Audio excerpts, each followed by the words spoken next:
What's up guys, welcome back to the channel. Today on this video we'll be doing this question paper that you see here. As you can see, this is a national certificate for mathematics and 4, and this question paper was actually written on the 30th of July 2025. It took about 3 hours to be written.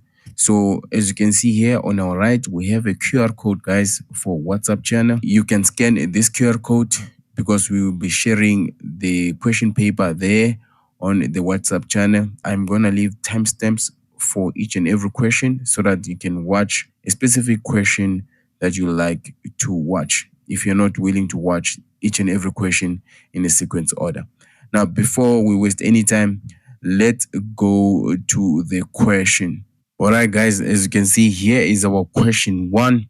Question 1 consists of question 1.1, 1.2, and 1.2.1, 1.2.2, 1.1.3, and 1.4. So we're going to start with question 1.1 here, and then we're going to copy this question and paste it where there is space. Now, as you can see, guys, here is our 1.1. They want us to draw a neat graph of y is equaling to log base 2x and show all the x and the y intercept on the graph, right? So this is actually 2 marks. Before we start, guys, do not forget to like, subscribe, and comment to the channel if you have any other comment, right? Share this video to your friends as well. So since this is a log graph, guys, we need to use the table method. Guys, always use the table method whenever you do the log graph. It's way easier that way. There we go. So let's create the table.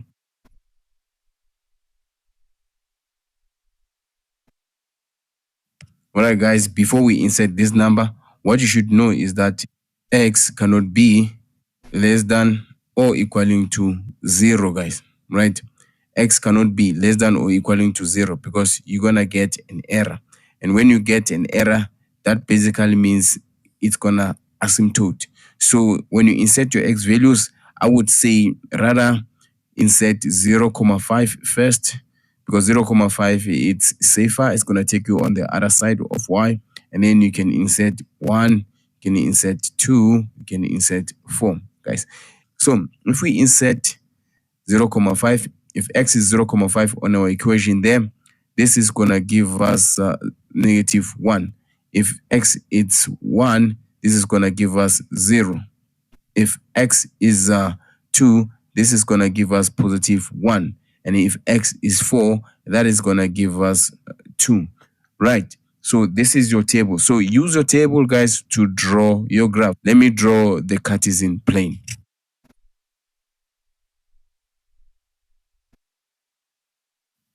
All right, guys, so we are done drawing the Cartesian plane. It's time for us to plot the graphs. Guys, let's plot the graph. So here we have our coordinates here. We know that when x is half, our y is going to be -1. So half is between 0 and 1. So you draw a fainted line there, guys. A fainted line. And then you draw another fainted line on a -y. Wherever they meet, you put a dot there. There we go. Now let's go to the second coordinate. When x is 1, our y is 0. So y is 0 on the x-axis, and there is our 1 there on x. The third coordinate, it says when the x is 2, our y is +1. So x is 2 here. You draw a line that is going upwards like that, and you draw another line from y when it's 1. Wherever they meet, this is going to be your point. And then the last point, when x is 4, and then your y is going to be 2. So whenever there is x here, you draw a line where it is 4. That is going vertical. Remember, you must use a ruler. I'm not using a ruler, guys. So for y, you also draw a line where it's 2. Wherever they meet, that is going to be your point. Then from there, you connect the dots, guys. So as you connect the dots, your graph is going to look like this. There we go. So this is our graph, guys. Make sure you show your graph intercept, guys. So our intercept here is 1, 0. Very, very important. So what we usually mark here, guys, is the shape and the intercept where it intercept at x, and also don't forget to show your y and your x axis. I hope you guys managed to understand this one. You can also use a calculator, guys, to draw this if you can use a calculator. If this helped you to understand, do not forget to like, share, comment, and also if it so happened that you didn't understand somewhere, do not forget to rewatch at that point. And if that doesn't help, do not forget to comment on the comment section. All right, people, we are done with 1.1. Let's do 1.2. All right, guys, let's look at 1.2. As you can see, 1.2, it has this following question. So I'm going to copy this question here, guys, paste it where there is space, and then let's solve it. Okay, guys, here is our 1.2. Now, on this question here, they want us to draw a neat graph of x plus square root of 16 minus y squared is equaling to 0. So this is out of 2 marks, guys. So this question here, guys, it required us to simplify it. So if you didn't notice, then you wouldn't able to get this. Look, we have x plus root 16, right, minus y squared. All this is equaling to 0. So we were supposed to transpose this root 16 minus y squared to the right hand side. So we're going to be left with x is equaling to minus root 16 minus y squared. There we go. And now when it's like this, guys, this become our semicircle. If you still remember the semicircles that we have a semicircle like this one where we can say negative x is equaling to negative root r squared minus y squared. Yes, these are semicircles, meaning now 16 here, guys, is equaling to r squared, right? But we are not looking for r squared, we are looking for r. We're going to have r, but the square root of 16 is going to give us 4. So this semicircle, guys, it's actually the semicircle on the left-hand side. So I'm going to show you what do I mean by that. First of all, you're going to have to draw your Cartesian plane. Let me draw my Cartesian plane very quickly. Right. As you can see, the points here, you don't really have to write 1, 2, 3, 4, 5. You just have to write based on our radius there, guys. Our radius is 4.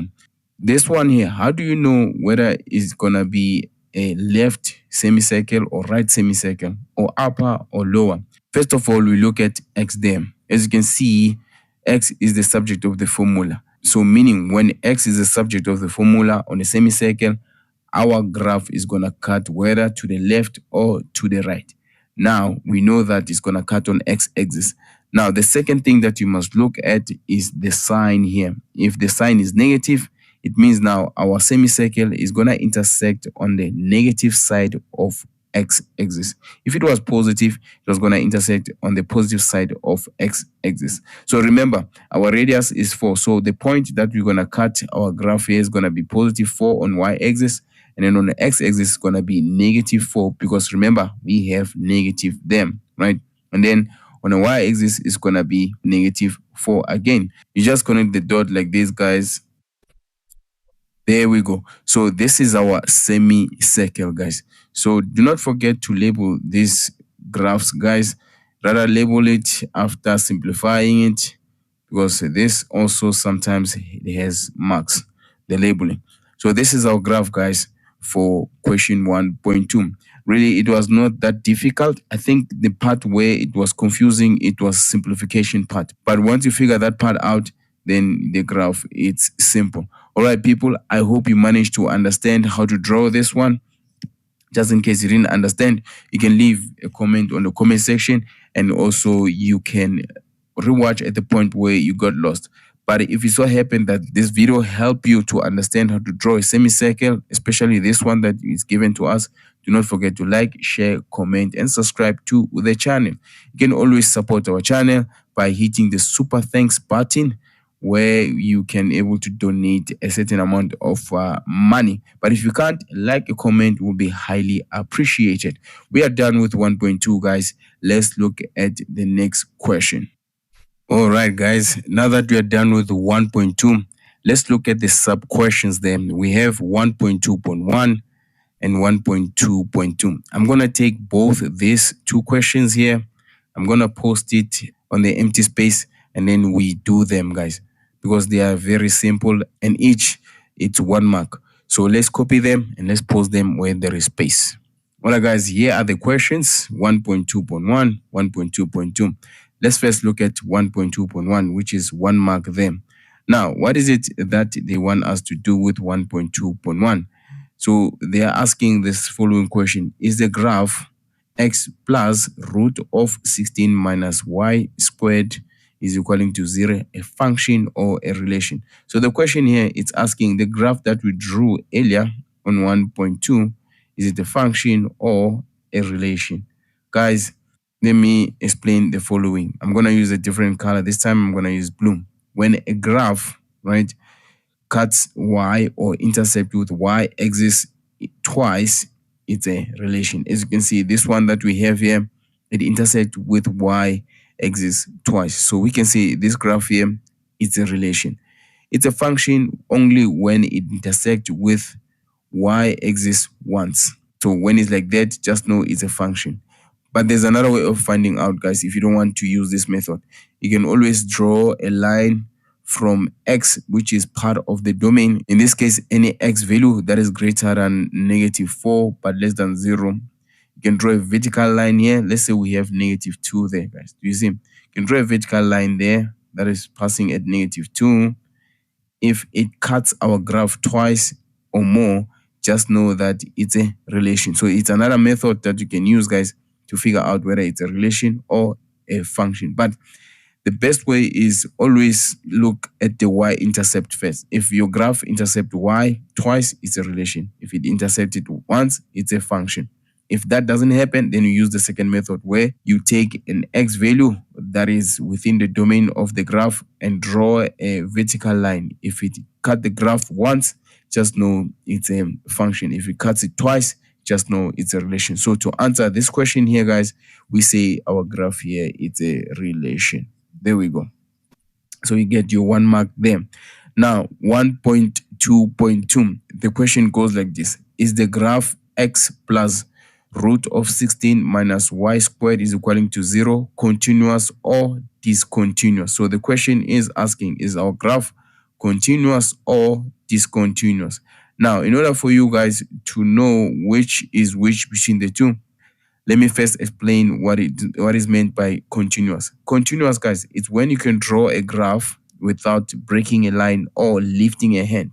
I'll make an example with the graph that we have here. As you can see from here, can we draw this graph without breaking a line or lifting a hand?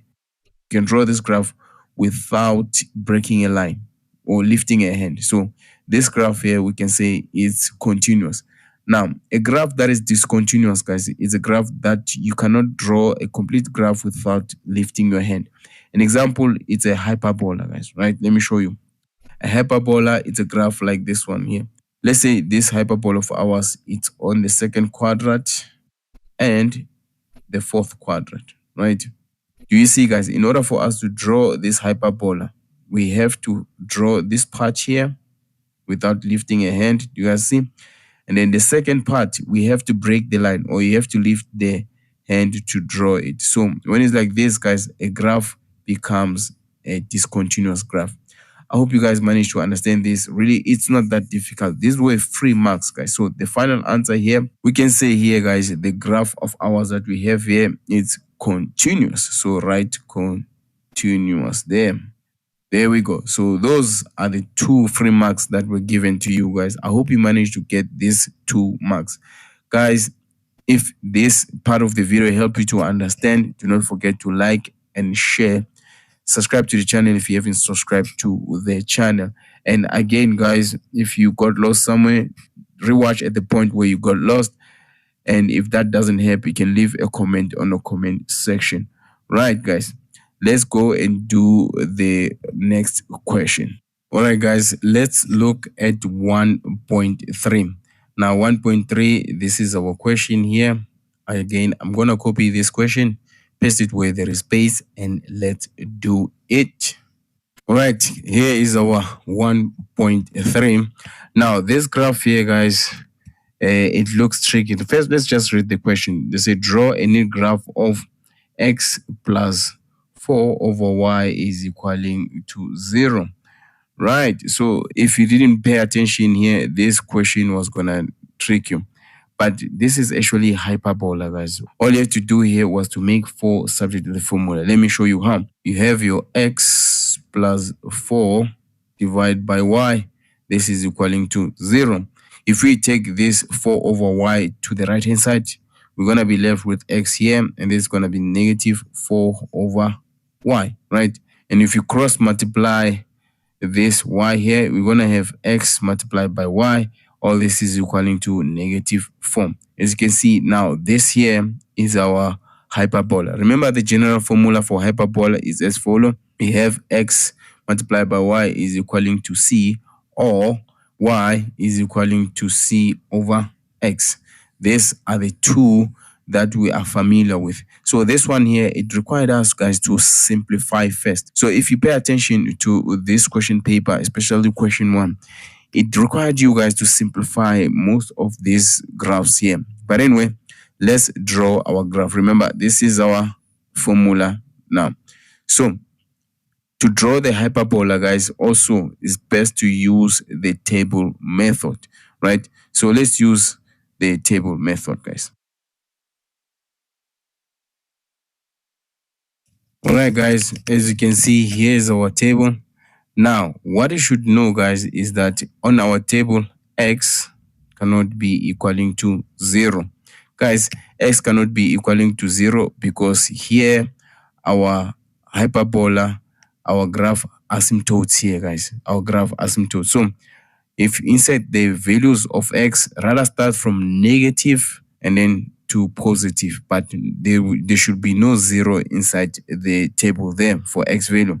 So what I can advise you guys to do the multiple of 4, because 4 is our constant, but you can use any numbers as long as there is no 0 for x. So let's do it. So I'm going to use negative 4 and then negative 2 and negative 1.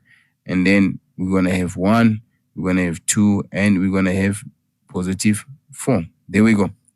And then obviously when we use this formula, remember we're going to use this one here where we can say y is equaling to negative 4 over x, right? So we're just going to substitute the x values on this formula here. So when x is negative 4, it means our y is going to be positive. Do you guys see? When x is negative 2, it means our y is going to be 2. And when x is negative 1, it means our y is going to be 4, right? And when x is 1, it means our y is going to be negative 4. When x is 2, it means our y is going to be negative 2. And when our x is 4, it means our y is going to be negative 1. There we go. So we have our coordinates here. So it's time for us to draw the graph. So I am going to draw the Cartesian plane, and then we plot our graph.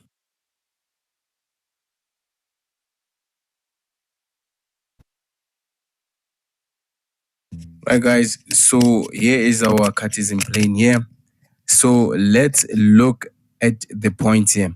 So let's start with the first point here. When x is negative 4, y is going to be 1. So our x is negative 4 here. Again, we draw a line that is vertical like that with a ruler.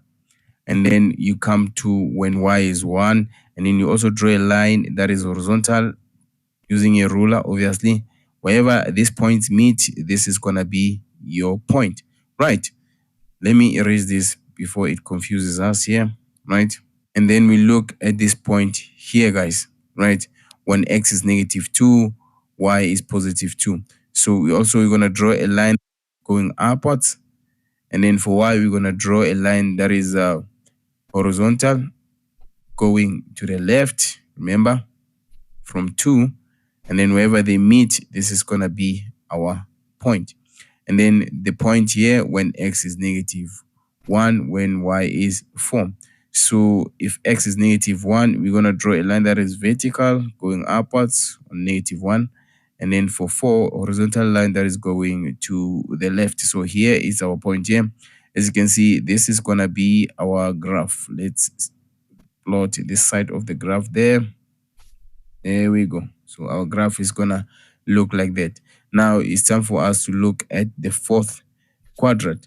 So when x is positive 1, what is our y? It's gonna be negative 4. So we're gonna draw a line that is going downward. And then for y, we're gonna draw a line that is horizontal, that is going to the right. So this point here is gonna be our point. So we come to this one here. We have when x is 2 and y is negative 2. So we're also going to draw a line, a fainted line, guys. Remember, you only draw a fainted line, right? And then when x is or y is going to be what here? Negative 2. So y is going to be negative 2. You draw a line that is horizontal to the right. So wherever they meet, that is the point. And then the last one here, guys, it's when x is 4, and then our y is going to be negative 1. So x is 4 here. You draw a line that is vertical, right? Remember, fainted line. And then our y is negative 1 here. You draw a line that is horizontal going to the right. And that is it. And then you connect the point, guys, right? Connect the point, right? So this is our graph here, even though it doesn't look pretty, but it is our graph at the end of the day, guys, right? It is our graph at the end of the day. So your graph is supposed to look like something like this one here, guys, right? It should have a line that is asymptoting on x and y on the second quadrant, and also the line should be asymptoting on x and y on the fourth quadrant. So this is a hyperbola graph. Again, guys, do not make that mistake when you draw the hyperbola graph. Rather use the table method, and also never allow x to be equaling to 0, because this graph asymptotes on x-axis and y-axis, especially when you are using this formula here, guys, right? Remember, we are substituting the x value, so x cannot be equaling to 0. All right, guys, I hope you managed to understand. If this video helped you to understand how to draw this graph, do not forget to like, share, and also comment on the comment section. If you haven't subscribed to the channel, subscribe to the channel. If you did not understand, do not forget to watch at the point where you get lost. And if that doesn't help, also leave a comment on the comment section to ask a question. I'll try to help you to my level best. Guys, you can always support the channel by hitting the super thanks button to donate on our channel. If you cannot do that, a like and a comment will be really appreciated. All right, guys, we are done with 1.3. Let's go and do the last question, which is going to be 1.4. All right, guys, let's look at the last question, which is 1.4. Here's our question here. So we're going to copy it, paste it where there is space, and let's solve it. All right, guys, here is our 1.4, the last question of question 1. Now, they want us to draw a neat graph of x divided by 2 plus y divided by 3 is equaling to 1. Guys, this question here, if you were in a rush, you were going to confuse it with the ellipse, right? But as you can see, ellipse, it has x squared over a squared plus y squared over b squared. All this is equaling to 1. There is no squares here, guys. So if we don't have squares, this basically means that this is actually a straight line graph. I hope you managed to see this. I hope you managed to see this, because this was a bit tricky if you're in a rush though. So we need to simplify it further. So let me just rewrite it here. X divided by 2, y divided by 3, all this is equaling to 1, right? So we need to make y subject formula. We have to take x divided by 2 to the right-hand side. If we do that, we're going to be left with y divided by 3 is equaling to negative x divided by 2 plus 1. Remember, when you transpose x divided by 2 to the right-hand side, it's going to become negative. Then from there, we multiply by 3 throughout so that we can have y. So if we multiply by 3, we're going to be left with y there. Here, we're going to be left with 3x divided by 2. But then 1 is going to be multiplied by 3. So this is going to be 3. So this here, guys, is actually our equation. Now, from here, you must start, guys. Like I said before, if you've been watching other questions based on question 1, these graphs, they needed you to simplify almost all of them. So we need to find the intercept. So to draw a straight line graph, guys, is very, very simple. You need to find the intercept. So we can say when x is 0, what is our y, right? So we're going to use this formula here and then substitute wherever x is 0. So we can say y is equaling to -3 over 2 multiplied by 0, because now instead of writing x, we're going to write 0 plus 3. So y is going to be equaling to 3. So we can say this point here, when x is 0, y is going to be 3. Guys, to draw a straight line graph, we just need 2 points, right? So this is point number 1. And then we just need the second point. We're going to call it point B. Now we're going to do similar thing there. We can say when y is 0, what is our x, right? So meaning we say here, wherever there is y, we put 0 on our equation there. So we're going to say 0 is equaling to -3 over 2x plus 3, right? Then we just have to make x subject of the formula. I'm going to continue on top here, guys. If we transpose this +3 to the left-hand side, it's going to become -3. So it's going to be -3 is equaling to -3 over 2, right? X. Do you guys see? And then from there, we multiply by 2 throughout, guys. If you multiply by 2 throughout, this 2 and that 2, they will multiply, they will divide each other. And then this side on the left, you're going to have -6, right? And then we're going to be left here with -3x. And then we divide by -3 throughout, -3. So our x on the left-hand side here, we're going to be left with +2. And then on the right-hand side, we're going to be left with x. So we can say point B, when x is 2, our y is 0. So we just need these 2 points, guys, for us to draw the graph. Simple, straightforward, guys, right? So from here, what you need to do is to draw the Cartesian plane, and then we plot our graph.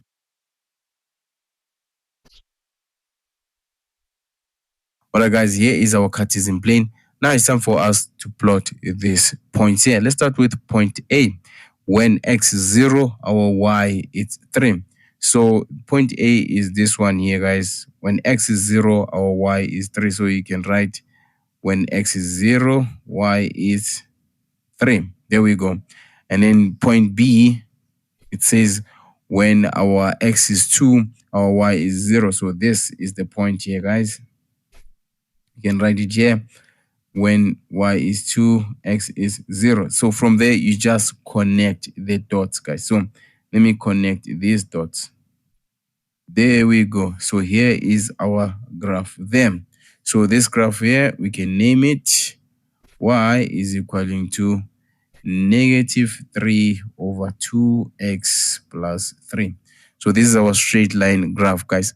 I hope it was not that difficult, guys, to draw the straight line graph. I hope you managed to see the challenge here and the trick that they were trying to trick you.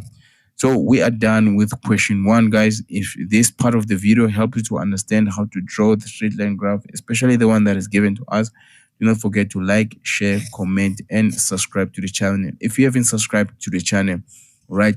If again you didn't understand, go to the part where you didn't understand, rewatch. And if that doesn't help, guys, do not forget to leave a comment on the comment section. Guys, you can always support our channel by hitting the super thanks button for donation if you want to donate on our channel.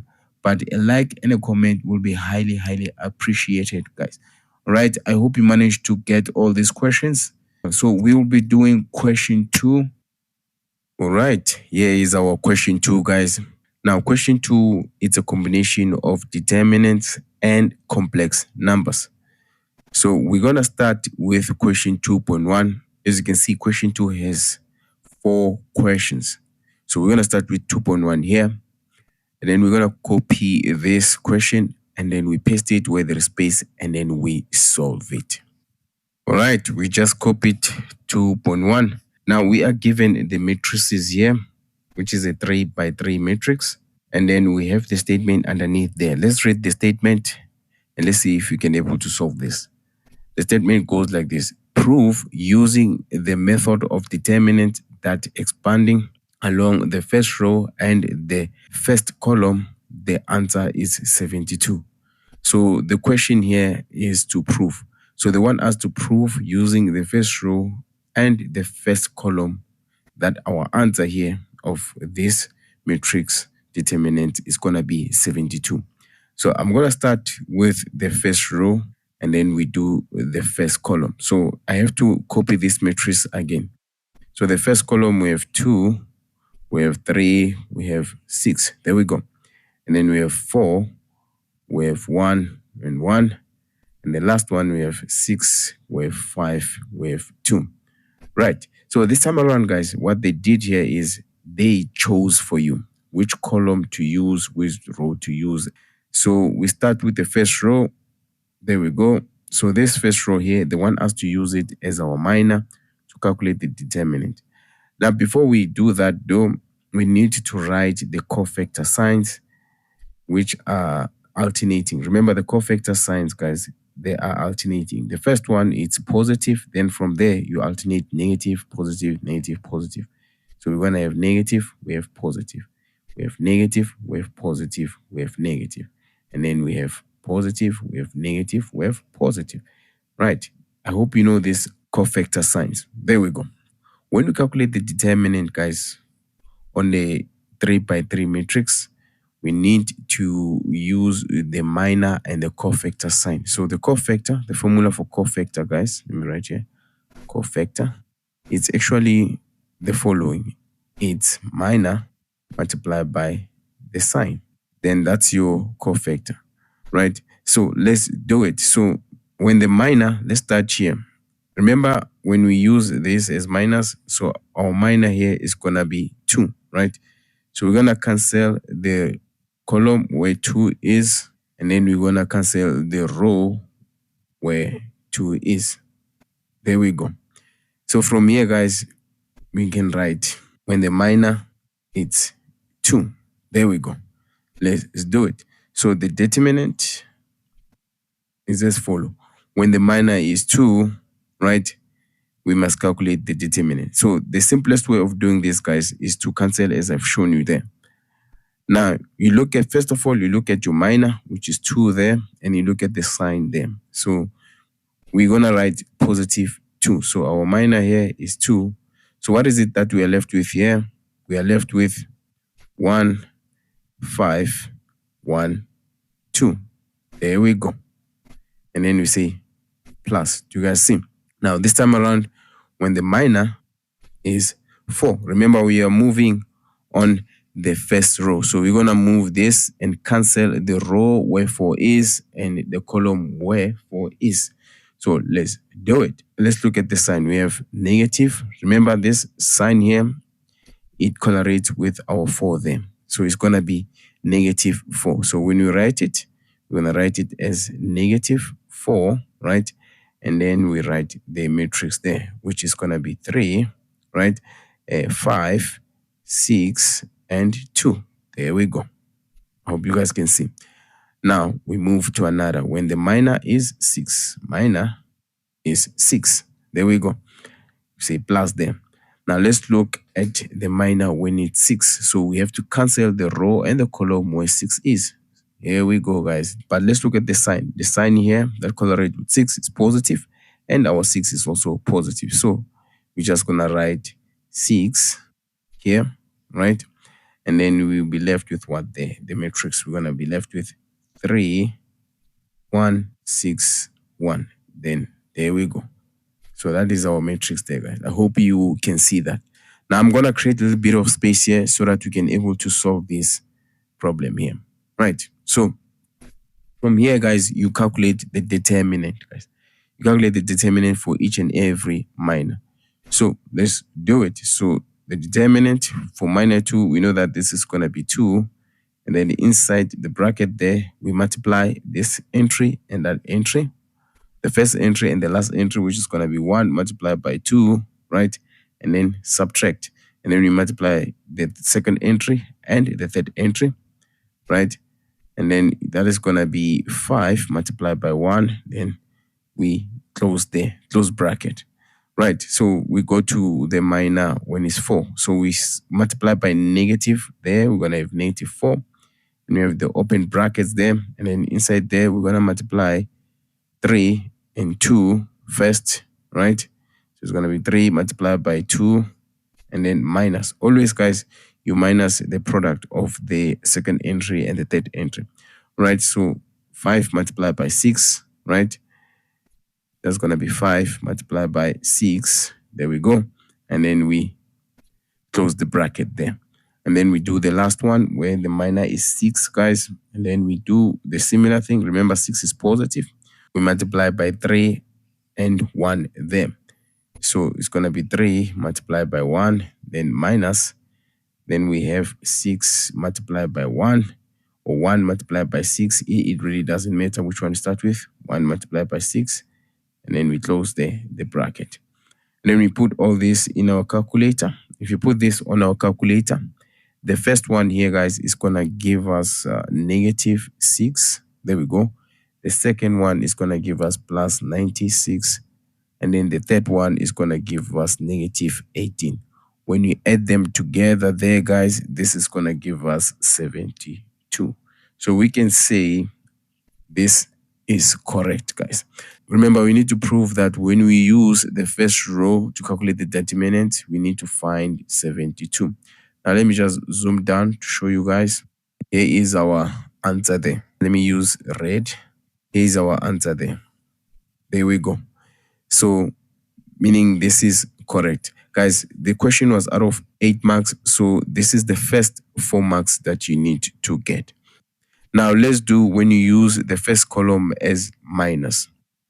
All right, so let's do on the first column when you take the minus on the first column. So let's highlight the first column, just like we did with the first row, guys, right? So the first column, we're going to use the numbers in the first column as minor. So again, we're going to cancel the first row where 2 is.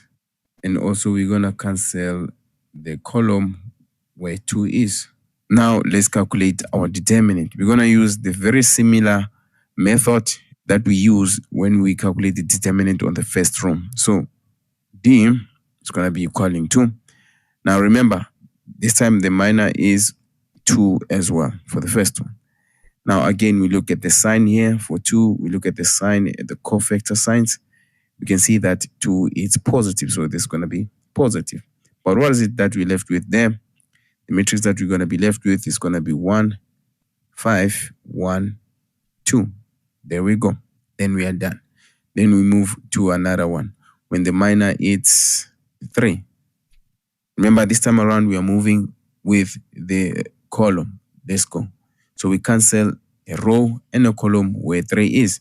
But let's look at the sign where 3 is. The sign, when you look at the cofactor signs that correlate with 3, it's negative. And then our 3 there, it's positive. So this is going to be negative, guys. So we can say plus, and then inside there, we're going to put negative 3. There we go. Then we write our matrix there. So our matrix is going to be 4, right? 6, and then we have 1 and 2. There we go. Now we do the last one when the minor is 6. There we go. Plus. Now we look at the signs. The sign here, it's positive, and 6 is also positive. Right. So let's cancel the row and the column where 6 is. So as for the column, it's already been cancelled. It's only a matter of a row. So our 6 is going to be positive. There we go. But what is it that we left with them? We left with 4, 6, 1, 5, and then that's it, guys, when the minor is 6. Right, so from there, we start calculating. So let's create more space, guys, so that we can calculate the determinant. Remember, we use the method of calculating the determinant. So we have 2, right? And then we're going to multiply 1 with 2 there, the first entry and the last entry. So 1 multiplied by 2, and then this is going to be minus by the product of 5 and 1, the second entry and the third entry. So it's going to be 5 multiplied by 1, then we close there. Since we have minus 3 there, we're going to put minus 3 there. And then we're going to do similarly. We're going to multiply the first entry and the last entry, which is 2, multiplied by 4. So 4 multiplied by 2 minus, then we're going to have the second entry multiplied by the third entry, and then which is going to be 6 multiplied by 1. There we go, guys. There we go. So we do the last one where we have plus 6 there as our minor. And then we're going to do the very same thing. We say 4 multiplied by 5, right? So 4 multiplied by 5 and then minus the product of 6 multiplied by 1 then. So we say 6 multiplied by 1. There we go. And this is what we have. And then you take your calculator, you insert per each term there, guys. Right, so the first term, when I put it in your calculator, it's going to give me -6. And then the second term, when I put it in a calculator, it's also going to give me -6. And then the last term there is going to give me +84. There we go. And then all in all, this is going to give me 72. So our determinant here, it's also 72. When we use our column or the first column as minus. So guys, let me zoom down so that you can see. So this is how, guys, you do this one as well. The answer there is 72. There we go. The answer there is 72.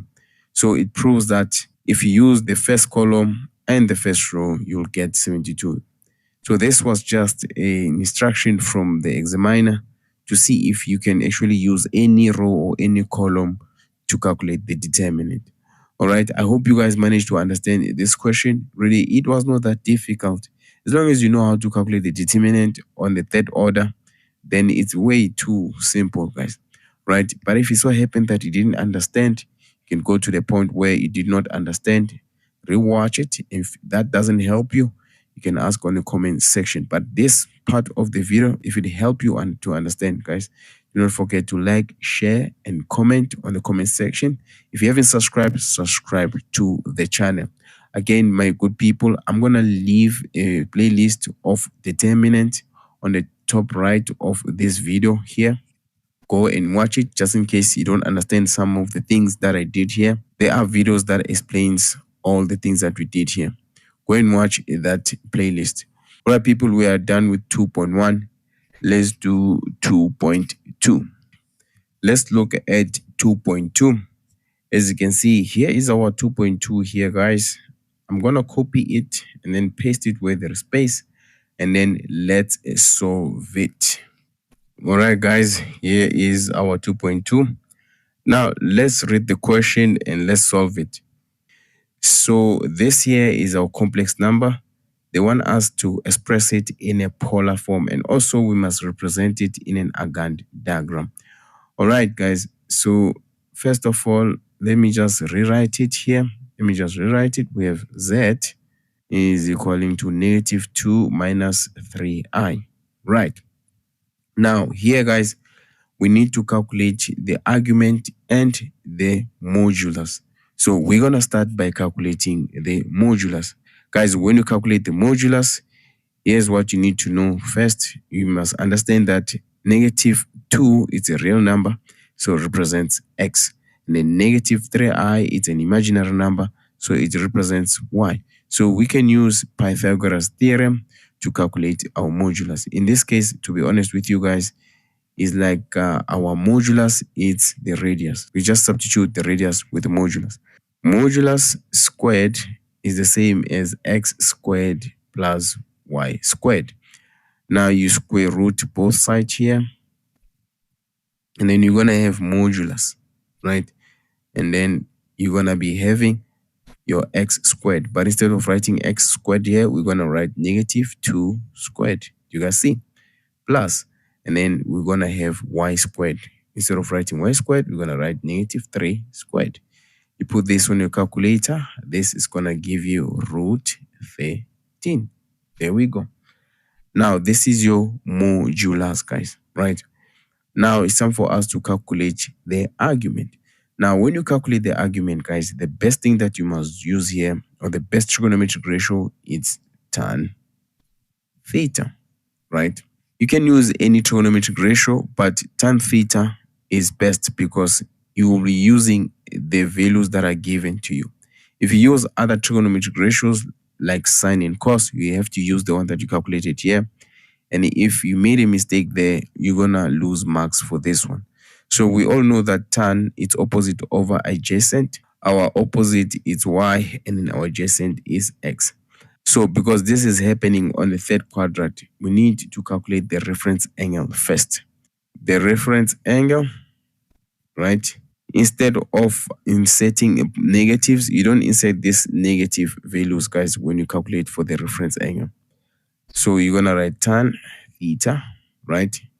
It's gonna be equaling to our y there is 3, and then our x is 2. Remember, when you calculate the reference angle, you do not insert the signs there, especially the negative signs. So then you're gonna say arc tan, right, 3/2. So your reference angle, guys, is gonna give you 56,31 degrees. So this here is your reference angle. Remember, this is not the actual angle or the actual argument. So to get the actual argument, it's gonna be, let me say, theta.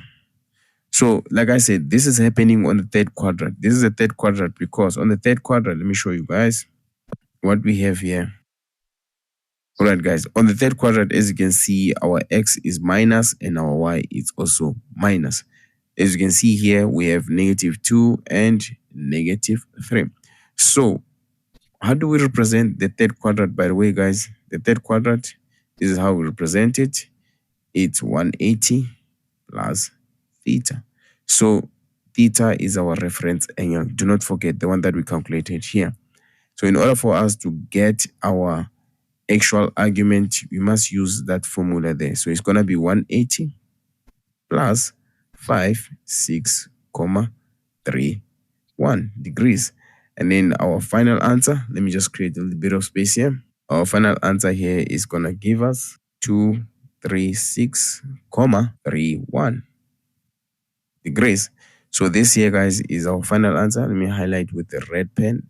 So remember, they said we must represent it in a polar form. So how are you going to do it? So I'm going to do it here on the side with the red pen. It's going to be z is equaling to, you write your modulus, which is √13. Then you say polar 236,31, guys. You guys see? Or you can write it like this, z, which is a complex number, √13, and then you write 23631 degrees. So now we are done with how to represent this in a polar form. Now, another thing that you must do is to draw the agar diagram. So before we draw the agar diagram, just in case you don't know how to do all these things that we just did, you can go to the description. I left a playlist of complex numbers, especially on how to convert from rectangular, which is this form, to polar. So go and watch those videos on the description. Now, let me show you how to draw the agar diagram.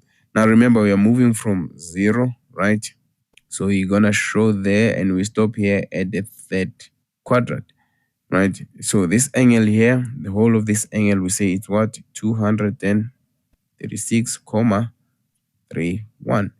And then obviously you're going to draw your line there. There we go. So this is going to be your z, √13, and then polar 236,31. There we go. Guys, most of the time when you draw the agar, or when they ask to convert from rectangular to polar, just know that we usually want the positive argument. We know that this here was going to give us a negative argument, but we want the positive argument most of the time. So this is your agar diagram, guys. I hope you managed to do this one. Really, it was not that difficult. Again, if it so happened that you don't know how to draw an agar diagram, I left videos on the description. Again, those videos will pop up on the top right of this video. Click on that top right icon, and also there is a link of those videos on the description. You can go and click on that link to watch the videos on agar diagram.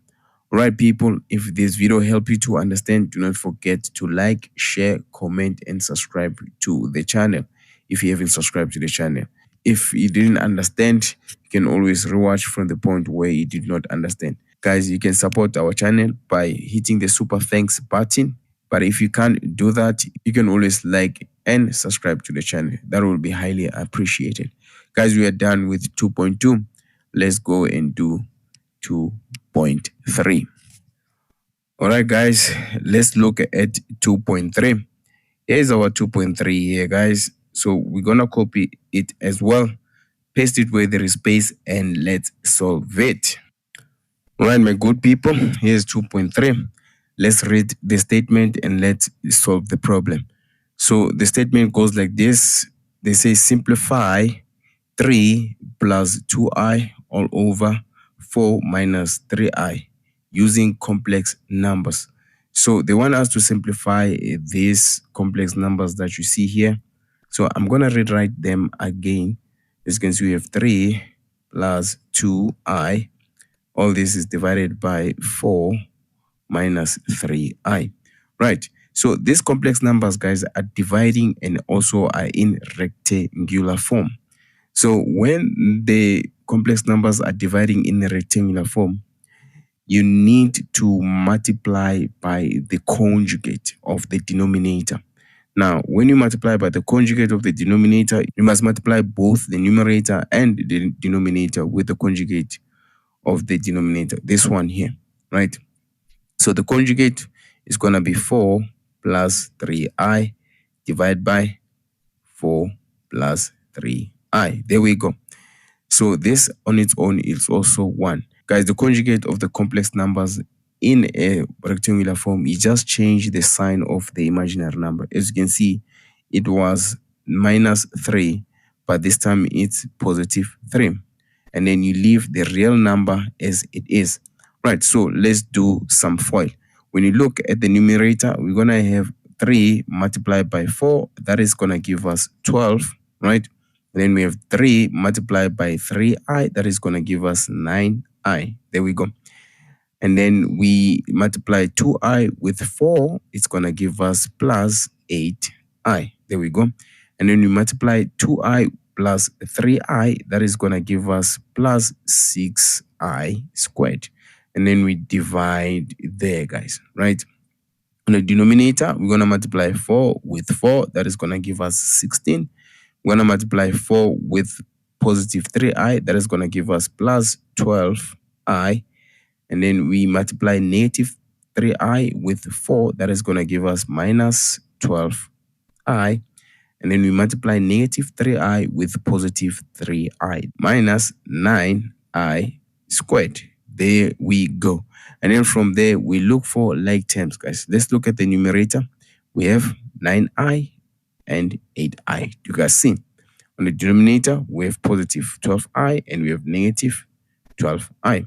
Right. So let's start with those like terms. First of all, let's deal with the real numbers. So on the numerator, we have 12 here, guys. And then we also have 9i plus 8i. This is going to give us plus 17i plus, right? Now, there's something that I need to inform you about I squared, guys. I squared, guys, is equaling to negative 1. I've made a video introducing complex numbers. I'm going to leave that video on the top right of this one that you're watching that explain all this information there. Go and click on that icon that pops up there. And also in the description, there is a link of that video. All right, so we're going to write 6. Remember, I squared is going to be negative 1. You guys see? And then we divide there. Now, we're going to write 16 underneath them. We have positive 12i minus 12i. That is going to give us 0. Then you have minus 9.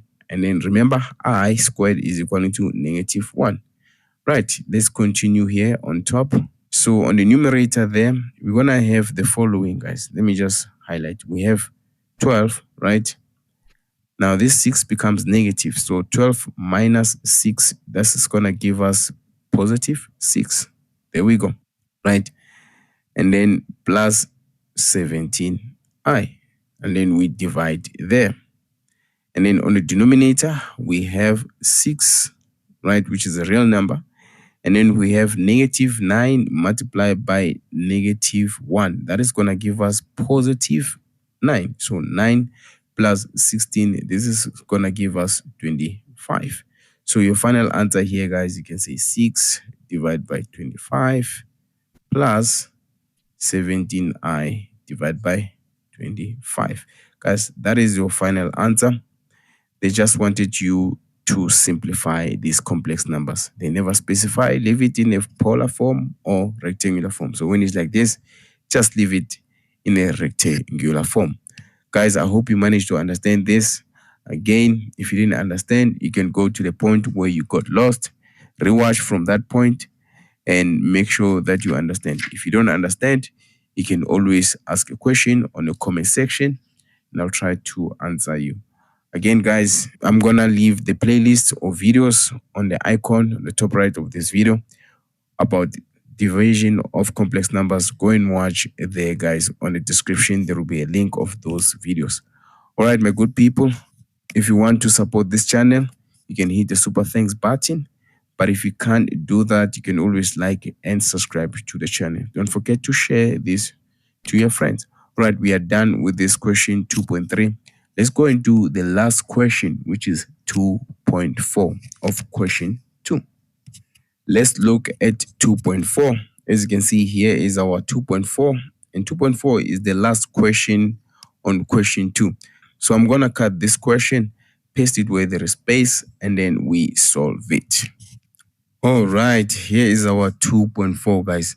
So let's look at 2.4. They want us to solve for x and y using complex numbers if given 4 plus j divided by 2 minus j is equaling to y minus j divided by x, right? So guys, whenever you see j, this is supposed to be j, guys. Guys, whenever you see j, it's another notation for imaginary number, right? So they want us to solve for x and y given these complex numbers here. So I'm gonna copy this question and then let's solve it. So we have 4 plus j divided by 2 minus j. All this is equaling to y minus j. All this is divided by x, right? So in order for you to solve for x and y, you need to simplify this expression here. So we have to cross multiply, guys. So if you cross multiply, on the left hand side, we're going to multiply with x. And then we have x multiplied by 4 plus j. And then on the right hand side, we're going to multiply 2 minus j multiplied by y minus j. There we go. Now, on the left-hand side, we're going to remove the bracket by multiplying x there. So we're going to have 4x plus xj. There we go. And then on the right-hand side, unfortunately, we have to do the FOIL. So 2 multiplied by y, we're going to have 2y. There we go. 2 multiplied by negative j, we're going to have negative 2j, right? Negative j multiplied by y, we're going to have negative yj. There we go. And then negative j multiplied by j, we're going to have positive j squared. There we go. Now, we have to simplify further. Guys, you cannot do grouping when we have some simplification to do. As you can see, we have j squared, guys. J squared, similar to I squared, is the same as negative 1. Again, guys, if you haven't watched the videos, I left a video that explains all this on the description. Go and click on those description, right? So let's go back. So we look for the like terms. If we do have like terms, they will cancel each other or add each other. If there's simplification, we simplify. But on the left-hand side, we have 4x plus xj. There we go. And then on the right-hand side, we have 2y minus 2j minus yj. But instead of writing this j squared, we're going to write it as negative 1. Remember this information here. Then from there, we start grouping, guys. So let's group. So when you group, guys, we're going to consider this expression here. As you can see, this expression, there's no simplification required. So we're going to group based on real numbers and imaginary number. So let's start with real numbers, right? You just write real. Underneath there, you write only the real numbers, right? On the left-hand side and on the right-hand side, right? So on the left-hand side, the real number that we have is going to be 4x. You guys see? We don't have any other real number, so we equate them. Then on the right-hand side, we have 2y, and we also have -1. Guys, the real numbers are the numbers in this expression here that don't contain j. If they don't have j, just know they are real numbers. So this is your equation for the real numbers. But let's make x subject of the formula. Let's divide by 4 here throughout. There we go. If we divide by 4, this becomes 4 is equaling to 1 over 2y minus 1 over 4. So this is equation 1. Now, let's group imaginary numbers. You can write im, it's fine. Now, you look again on the left-hand side. A number that contains j, it's an imaginary number. In this case, it's only x. Guys, don't include j here, because this im here represents that any number that is underneath this is an imaginary number, right? So on the left-hand side, we have x. Now, there's no any other imaginary number. Now we go to the right-hand side. The right-hand side, we have -2 and then -y. That's it. That is our equation 2. In order for us to get x and y, we need to use simultaneous equation. You can also use elimination, but I find simultaneous equation to be the best between the two. So I'm going to create a little bit of space here so that we don't get confused. So you can substitute 1 into 2. There we go. So here's our 1. Our 1 is equaling to x and 2 is also equaling to x. So we can equate these two equations. Yeah. So we can say 1 over 2y, which is equation 1, minus 1 over 4 is equaling to -2 minus y. There we go. So all you have to do here, we play the transpose game, guys. So let me create again space here. This time around, I'm just gonna do it on top there. So we can transpose this y to the left-hand side, and we transpose this -1 over 4 to the right-hand side. So let's do that. If we transpose the y, let's start with half y. If you transpose -y on the right-hand side, it's going to become positive y. You guys see? And equaling 2. And then we have -2 there. And then if we transpose this -1 over 4 on the left-hand side to the right-hand side, it's going to become 1 over 4. There we go. And then we use our calculators. Half y plus y, this is going to give us 3 over 2y. There we go.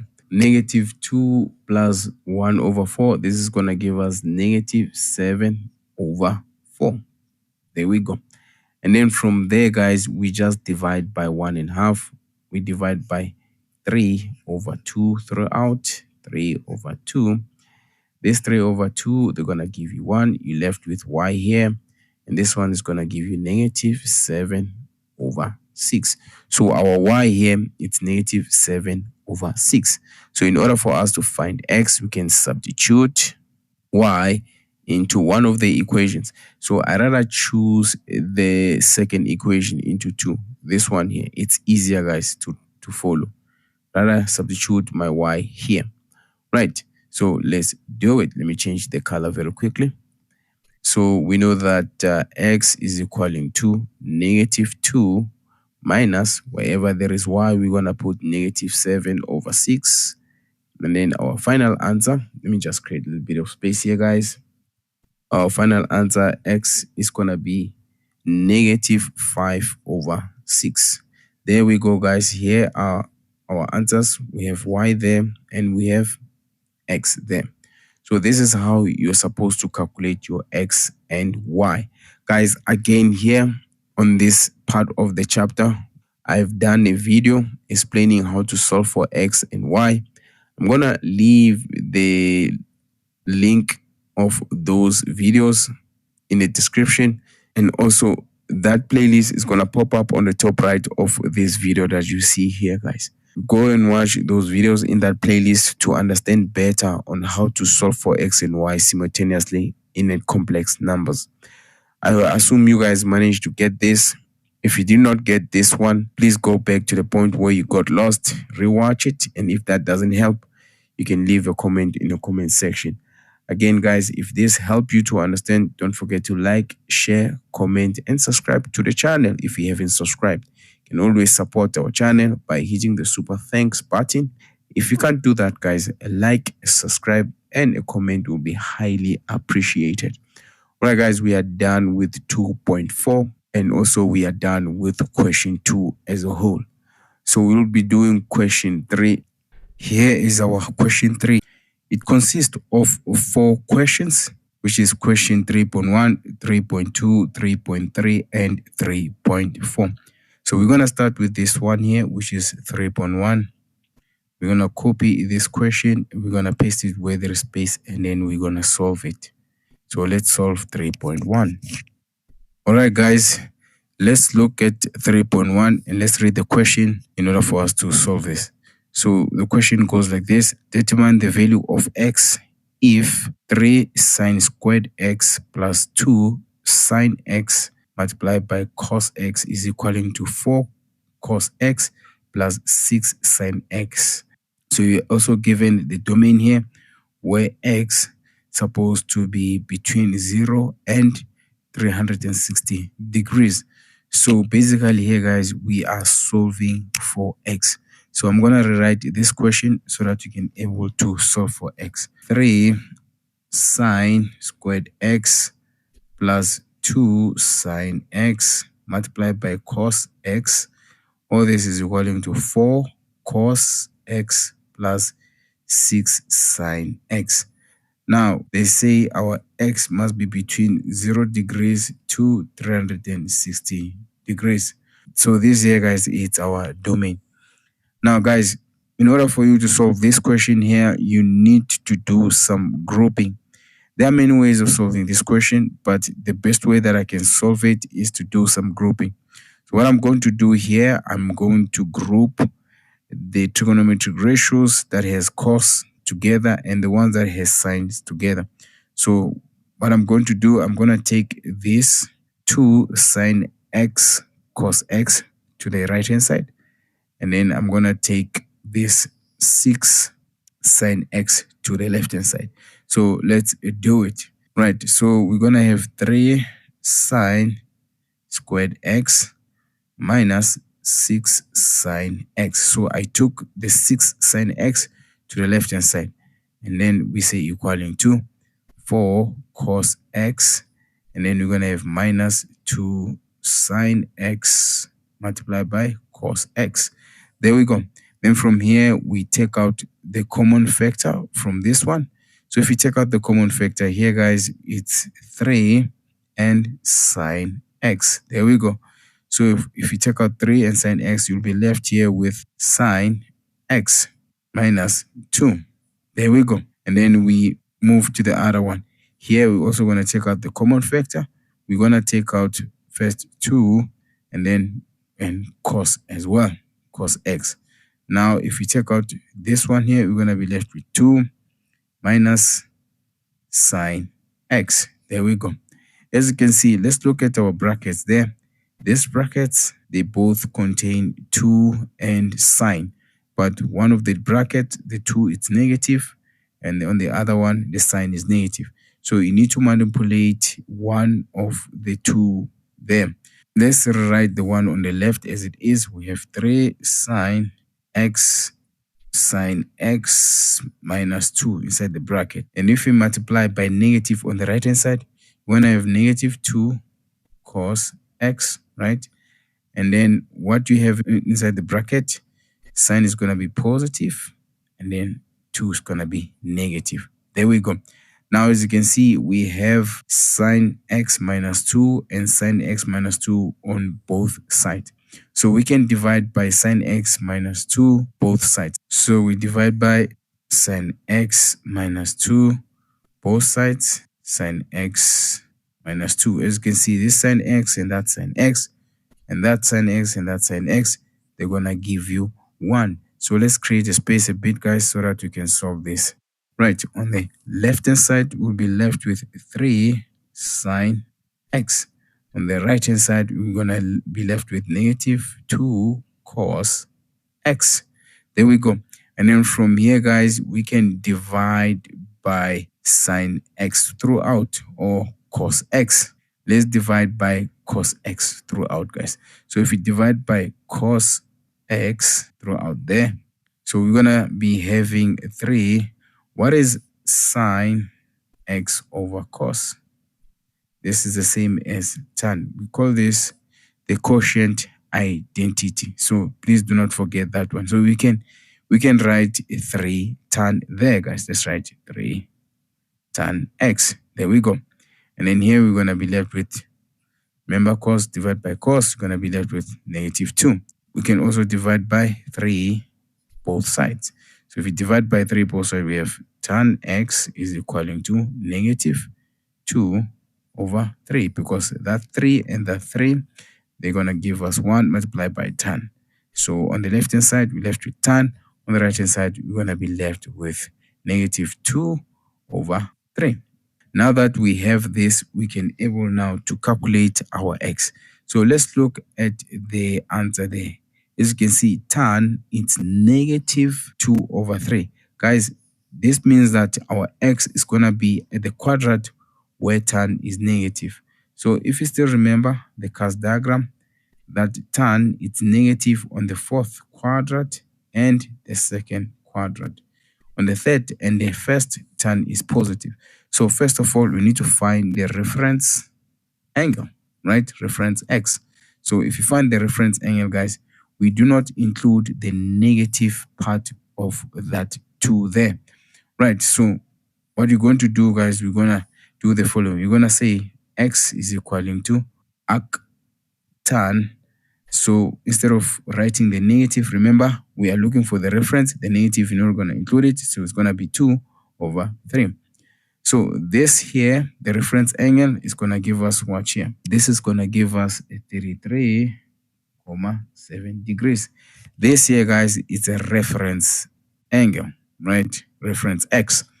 Now, in order for us to find those axes where tan is negative, we need to remember how we represent the 2nd quadrant and the 4th quadrant. Remember, this is how we represent the 2nd quadrant. It's 180 minus x, right? And then the 4th quadrant is 360 minus x. So this x here is our ref, guys. It's going to be our ref. There we go. So our x is going to be 180 minus 33.7. So this is the first one there. So this is going to give us 146.31. There we go. So this is going to be our first one on the 2nd quadrant. On the 3rd quadrant, we know that we're going to have x is equaling to 360 minus 33.7. So this here is going to give us 326.3 degrees. So this here is another x. So guys, these ones here, this is our x. Remember, our domain says x should be between 0 and 360. As you can see, these here are the values. If you want to check if this is correct for the x values, you can substitute this on the original equation. You can write tan, let me just write it here. You can write tan 146.31 is supposed to give you negative 2 over 3, or the decimal answer that is equivalent to this, guys, right? Again, if you want to check the other one, you can write tan 326.3. It should give you negative 2 over 3. Guys, this is how you're supposed to do this one. Just in case you didn't manage or you didn't understand this one, you can always, guys, go to the point where you got lost. And if that doesn't help, you can leave a comment in the comment section. But really, this was not that difficult. because all you needed to do here, guys, was to simplify until you come to this point where tan is equaling to -2/3. From here, then you solve for x, right? So I hope you guys managed to understand this. If this helps you to understand, do not forget to like, share, comment, and subscribe to the channel if you haven't subscribed. You can also support the channel by hitting the super thanks button. But if you can't do that, a like and a comment will be highly appreciated. Well, guys, we are done with 3.1. Let's go and do 3.2. All right, guys, let's look at 3.2. Now, here's our 3.2 here, guys. Again, I'm going to copy this 3.2, paste it where there is a space, and then we're going to solve it. All right, here is 3.2. Now, let's read the question and let's solve it. The question goes like this. If tan x is equaling to 5/12 and x is an acute angle, determine cos 2x without using a calculator. So a calculator is not required here, guys. So in order for you to do this one, my good people, you need to understand that you have your x as an acute angle. It means wherever this is, this part here is actually happening on the first quadrant. Remember, on the first quadrant, guys, all the angles that belong there are acute angle. So we know that tan is y/x. So we can say here, let me just highlight very quickly. We can say 5 is y and then x is 12. So you can say y is equaling to 5 and then x is equaling to 12. In order for us to use or to calculate double angle identity, we need to find our r, or our hypotenuse. So we know that hypotenuse is the same as r squared is equaling to x squared plus y squared. So we square root both sides, guys. If we square root here, we're going to be left with r, and there we're going to have x squared. Remember, x squared here is 12 squared, right? Y squared here is 5 squared. R is going to be 13. So from here, we can able to use this information that is given to us. Remember, they say we must determine cos 2x. Guys, there are many ways that you can do this one. In fact, there are 3 ways. First of all, you have to change this cos 2x into one of the identities of cos 2x. So cos 2x, it has 3 identities. It's a double angle identity for cos, guys. So I'm going to go with this one where we have cos squared x minus sine squared x. Right. This one is easier because you just square the 2, but you can use the other 2 if you want to. You'll get the same answer. Right. So let's substitute. Remember, cos, it's x over r. So what is our x here? Is 12. What is our r? 13. There we go. Squared minus. And then what is our sine? Sine is y over r. So what is our y here? 5. What is our r? 13. So we square this. Right. So if you square this, it's going to give you 144, right? Divide by 169 minus 25 divided by 169. Let's create a little bit of space here, guys. If the denominators are the same, the numerators will subtract here. So the denominator is 169, and then 144 minus 25 is going to give us 119. So that is your final answer, guys, right? Or you can write it in this manner, 0.704. There we go, guys. But rather leave it in a fraction. Guys, this is how you're supposed to do this one. Really, it was not that difficult. Remember, you're not supposed to use a calculator. So this is how you're supposed to do it without using a calculator. Guys, if this video helped you to understand how to solve this question here, do not forget to like, subscribe, share the video, and also comment on the comment section if you have anything to say here. But if you didn't understand, go to the point where you didn't understand, rewatch at that point, and if that doesn't help, comment on the comment section. Guys, you can always support our channel by hitting the super thanks button. If you can do that, you can always like and comment on the comment section. All right, my good people, just in case you don't understand this double angle identity, I'm going to leave a video where we derive this identity. All right, people, we are done with 3.2. How about we do 3.3? All right, guys, let's look at 3.3. As you can see, here is the question from 3.3. Again, I'm going to copy this question, paste it where there is space, and then let's solve it, my good people. Let's look at 3.3. Now, 3.3, the question, they want us to prove that the left-hand side, which is this one here, is equaling to the right-hand side, which is that one there. Guys, the best way of doing this one, guys, is to always select the most complicated side. So we're just gonna select the left-hand side because it's the one that is complicated. So I'm gonna write left-hand side. Let's rewrite it. So when you rewrite it, we have cos squared theta minus cos theta minus sine squared theta, right? All this is divided by 2 sine theta multiplied by cos theta plus sine theta. There we go. So the best thing that you can do here, guys, is to change one of the square trigonometric ratio there. Since we have a lot of cos's on the numerator, I will change sine to be 1 minus cos squared theta. Remember from this identity here, remember cos squared theta plus sine squared theta is equaling to 1. If we make sine subject to the formula, sine squared theta, we're going to have 1 minus cos squared theta.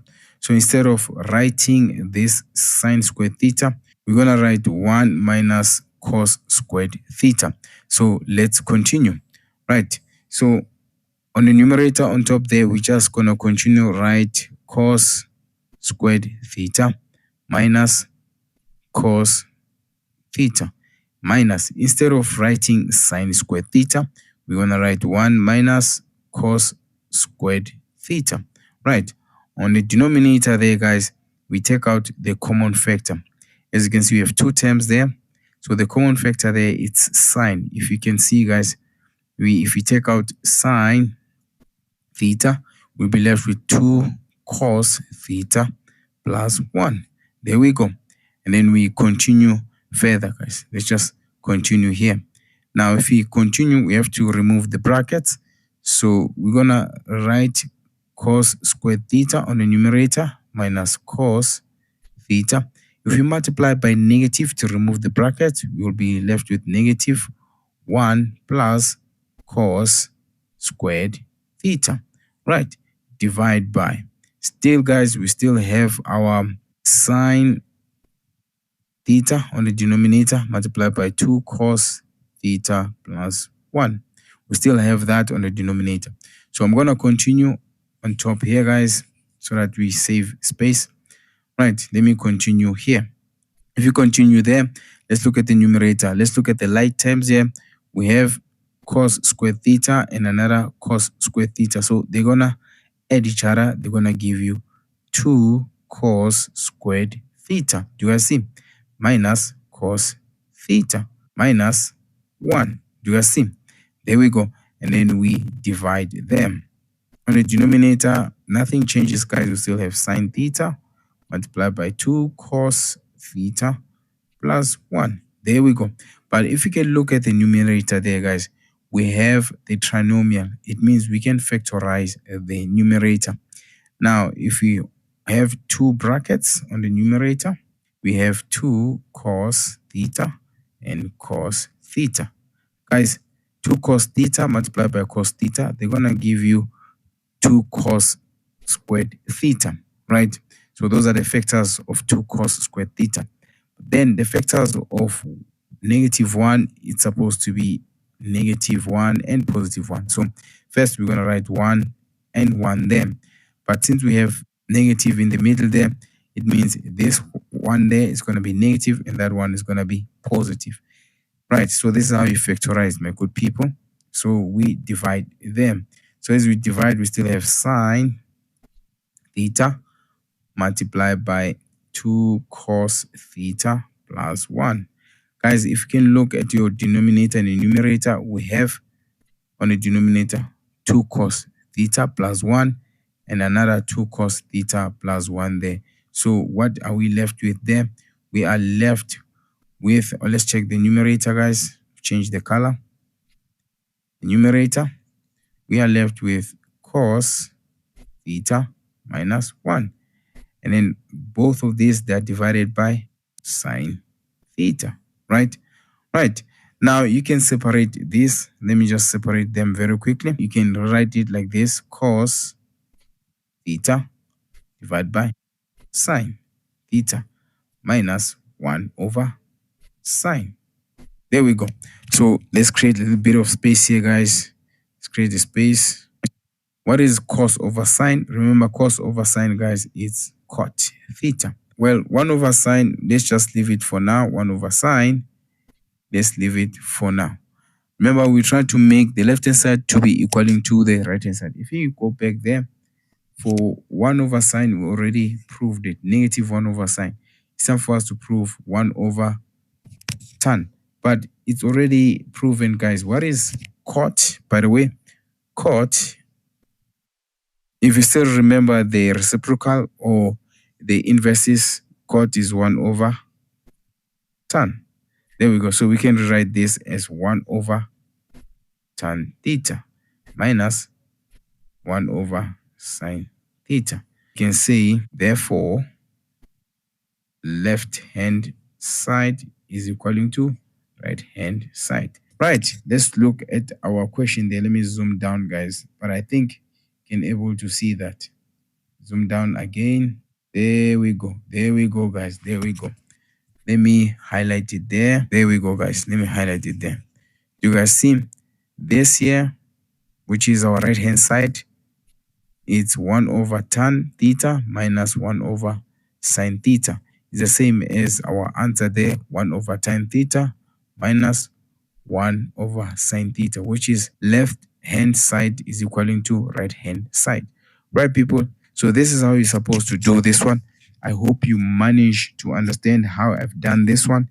There are many ways of doing this question, guys. So this is one of the ways I could think of.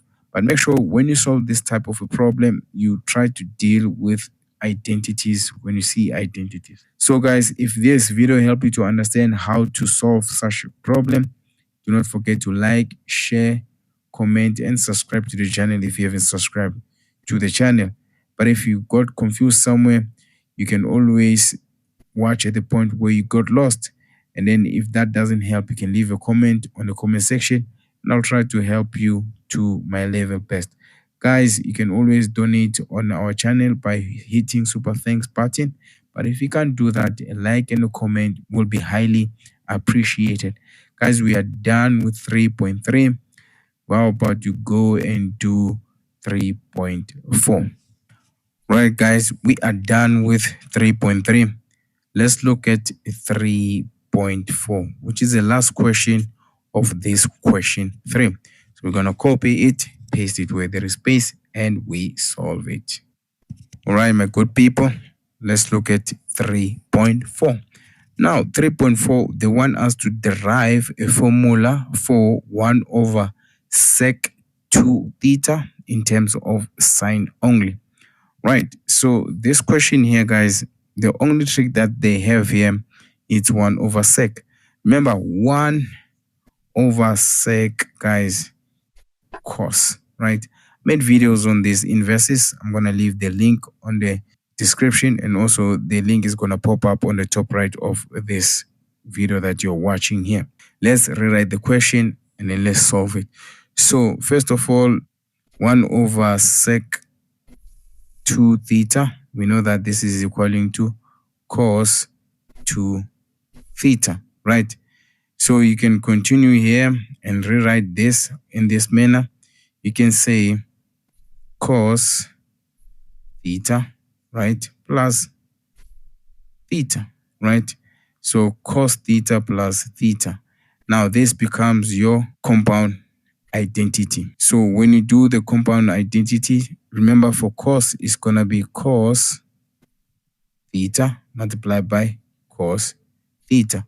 When we have plus between the thetas, it's going to be minus here. It's going to be sine theta multiplied by sine theta, right? So what do we have there, guys? You're going to have cos squared theta minus sine squared theta, right? Guys, this is a double angle identity. There was no need for you to do the first two steps. If you understand that cos 2 theta is the same as cos squared theta minus sine squared theta, then it's fine. It's a double angle identity, but you can always show this as well. Right, now it's time for us to use the information that is given to us. Remember, they said we should derive it in terms of sine only. So meaning we need to change this cos squared theta in terms of sine. So how are you going to do this, guys? Very, very simple. We go back again to this square identity. If you still remember the square identity here, where we have cos squared theta plus sine squared theta is equaling to 1. So we need to change this in terms of sine. So we have to make cos squared theta subject to the formula. So if we do that, this is going to be 1 minus sine squared theta. So wherever there is cos squared theta, we substitute with 1 minus sine squared theta. So let's do it. So instead of writing cos squared theta, we're going to write 1 minus sine squared theta. Let us not forget we still have sine squared theta there. And then if you look at this, we have negative sine squared theta and negative sine squared theta. They are like terms, so they should give us 2 of them. So the final answer is going to be 1 minus 2 sine squared theta. There is your final answer, guys. So this, guys, it's basically how to derive the double angle identity. Just in case you don't know how to do that, I made a video explaining actually how to derive this double angle identities for sine and cos. So you can go to the description and click to the link, and also the very same video will pop up on the top right of this video. Guys, we are done with 3.4. I hope this part of the video helped you to understand how to derive the double angle identity. If this video helped you to understand, do not forget to like, share, comment, and subscribe to the channel if you haven't subscribed. Guys, if you don't understand, you can always go to the point where you got lost, rewatch it, and if that doesn't help, you can leave a comment, guys. I will answer you to my level best. You can always support our channel as well by hitting the super thanks button. But if you can't do that, a comment and a like and a subscribe will be highly appreciated, guys. We are done with question 3 as a whole, guys. I hope you managed to get this one as well, and I hope you managed to understand as well. So now that we are done with question 3, we'll be doing question 4. All right, guys, here is our question 4. Now, question 4, it is based on differentiation, guys, or derivatives. So it also consists of 4 questions. So we're going to start with 4.1, which is this one here. We're going to copy it, paste it where it's spaced, and then we solve it. All right, guys, let's look at 4.1. Now, the question goes like this. Given is f of x, which is equaling to 4 multiplied by x cubed minus 16x. Then they say here, calculate using differentiation the coordinates of the turning point as well as the point of inflation. So what they want here, they want us to find the coordinates of the turning point and then the point of inflation. And then we must use differentiation to do such. So here is the function that they gave us to work on. Now, the first thing that you must do here, guys, in order for you to find the turning point of this graph or this function, you need to derive this function that is given to us once. So dy over dx is going to be 0, right? So we're going to derive this function that is given to us. So we can say 4 multiplied by 3, that is going to give us 12, and x squared, right? minus 16. But let us not forget the derivative is equaling to 0. So from here, we can solve for x. We have to transpose this 16 to the other side. Now this is going to become positive 16. So we're going to have 12x squared is equaling to 16. And then from there, we divide by 12 throughout. Let's divide by 12, guys. When you divide by 12, so we're going to have x squared is equaling to 4 over 3. There we go. Because you're looking for x, we're not looking for x squared. We have to square root both sides. So let's square root both sides. Right? So we're going to write the final answer on top here. X is going to be equaling to plus or minus. Remember, once you square root, the answer is going to be plus or minus. So it's going to be plus or minus 2 over root 3. There we go. So meaning x is plus or minus 2 over root 3. Right. So we need to find the y values of these turning points. So you can write here when x is equaling to positive 2 over root 3, what is our y, right? So basically what we're going to do here, guys, we're going to substitute this x to the original formula there. So let's do it. So y is going to be equaling to, wherever there is x, guys, we're going to substitute with the x that we have here, which is 2 over root 3 to the power of 3. There we go. Minus 16. And then we have 2 over root 3. There we go. And then here, our final answer is going to give us negative 1, 2, 3, 2. Let me just create a little bit of space here. So we can say turning point 1. Let's call this one turning point 1. When x is positive 2 over root 3, our y is negative 12,32. There we go. So this is our turning point 1, the coordinate of the first turning point. Now, turning point number 2, we can say when x is equaling to negative 2 over root 3, what is our y there, guys? Right? What is our y? So again, we're going to do what we did here. We're going to take the x value and substitute with negative 2 over root 3 from the original equation. So y is going to be equaling to 4. And then wherever there is x, we substitute with negative 2 over root 3 to the power of 3 minus 16. And then we have negative 2 over root 3. And then we put this on our calculator. This here is going to give us positive 12,32. So we can say turning point number 2, when x is negative 2 over root 3, our y is going to be positive 12,32. There we go. So we have these two turning points here, guys. Meaning the first question where they want us to calculate the coordinates of the turning point, we managed to get it. Now the second part of this question is to calculate the point of inflation. Now I'm going to continue here, guys, and let me just rewrite the question. So the question, it goes like this. We can say y is equaling to 4x cubed minus 16x. What we have here, guys, is that when you calculate the point of inflation, you have to derive this equation 2 times, and it should be equaling to 0. So we know that the first derivative, dy over dx, it was 12x squared minus 16, right? And the second derivative is going to be as follows. We're going to have 24x is equaling to 0. All right, guys, remember this second derivative, when we are looking for point of inflation, it's supposed to be equaling to 0. So if we are solving for x, guys, we will divide by 24 throughout,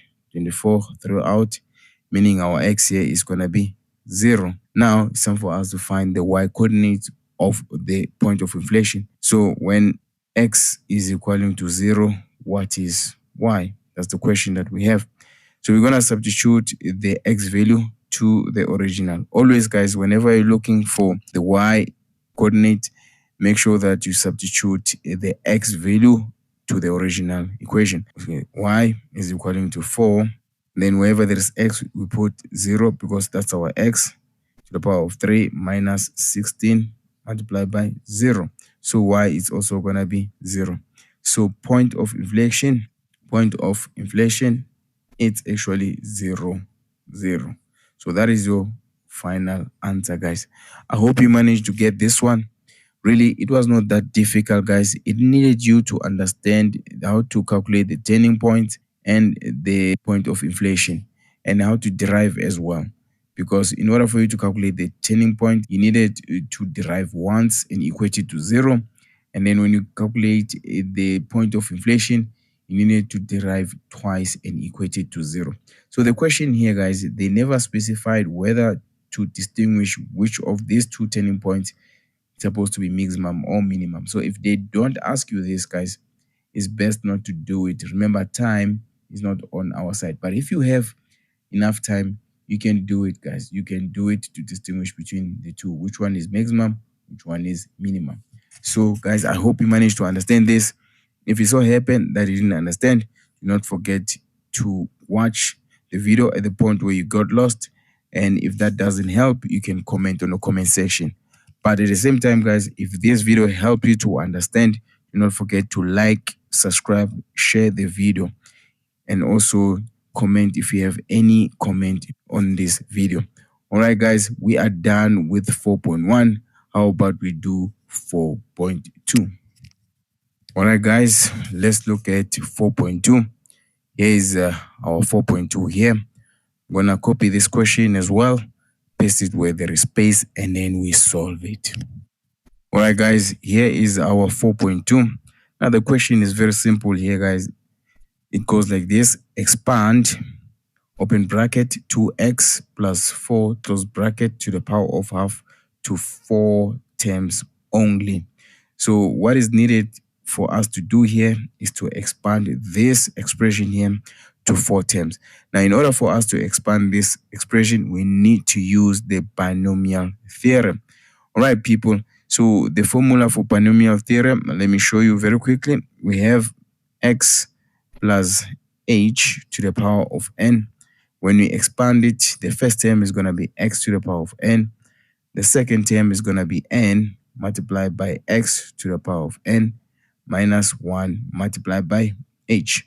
And then the third term is going to be n multiplied by n minus 1 divided by 2 factorial. Then we have x to the power of n minus 2, h to the power of 2. And then the fourth term, which is the last one, guys, is going to be n multiplied by n minus 1 multiplied by n minus 2 divided by 3 factorial. And then we have x to the power of n minus 3 and h to the power of 3. So these are the terms that we should stop at. Right, so you must able to know this formula, guys, because this formula, it is not given to you on the formula sheet. If you don't know this formula, chances are you will struggle to find the answer here. But before we solve this, I've made a video explaining how this formula came about and how to memorize it. I'll leave that video on the description, and also that video will pop up on the top right of the video that you're watching at the current moment. Now let's rewrite our expression then. So we know that we have 2x plus 4 to the power of half, right? In this case, let me just name them on top here, because this can be confusing. Our x here, it's actually 2x, right? And then our h, it's actually 4. And then our n is actually 1 over 2. So when we substitute here, we should consider that most people, they tend to forget that coefficient of x when we substitute. So let's start. The first term here, as you can see, is x to the power of n. But what is our x? Our x here is 2x, right? And what is our n? Our n is half. There we go. And then we say plus. And then the second term, we have n, which is 1 over 2, right? Multiplied by x. What is our x? Remember, is 2x to the power of n minus 1, which is half minus 1, right? Multiplied by h, our h, which is 4. There we go. Now let's go to the third term. Now let's continue, plus, right? Now the third term, as you can see, we have n, right, which is 1 over 2, right? Multiplied by n minus 1, which is 1 over 2 minus 1, right? All this is divided by 2 factorial. There we go. And then we multiply by x, but our x, what is it? Is 2x to the power of half minus 2. And then our h there, which is going to be 4 to the power of 2. Remember, h to the power of 2. And then we do the last term, guys. So our last term, we have n, which is also 1 over 2, multiplied by n minus 1, 1 over 2 minus 1. There we go. Half minus 2. And then all this is divided by 3 factorial. There we go. And then we have x, which is 2x to the power of half minus 3. Right, we need to create more space. Let me just zoom down a bit, guys, so that you can see. And then multiply by h to the power of 3. So our h is 4 there. So it's going to be 4 to the power of 3. Guys, I hope you can see. Since I've zoomed down here, guys, I hope you can see. All right. So let's continue here. Now, let's start with the first term. Our first term, we have 2x to the power of half. You can just leave it like this for now. And then our second term, what you have to do here, guys, you take your calculator, we insert half, and also you insert this 4 there. And then when you do that, you will have the following: plus 2. And then what we have there, we have the following. We have 2x to the power of half minus 1. So this 2x is still having the power of half minus 1. What is half minus 1? This is going to give us negative half. There we go, as our exponent. Remember, this negative half is only affecting the 2x there. And then we go to the next one. Now, the next term, which is the third term, all this here, you put it inside the calculator, guys, including 4 to the power of 2, right? Now, if you do that, what you're going to have here, we're going to have negative 2. We're still going to have 2x. So we have half minus 2 as an exponent. This is going to give us negative 3 over 2. There we go.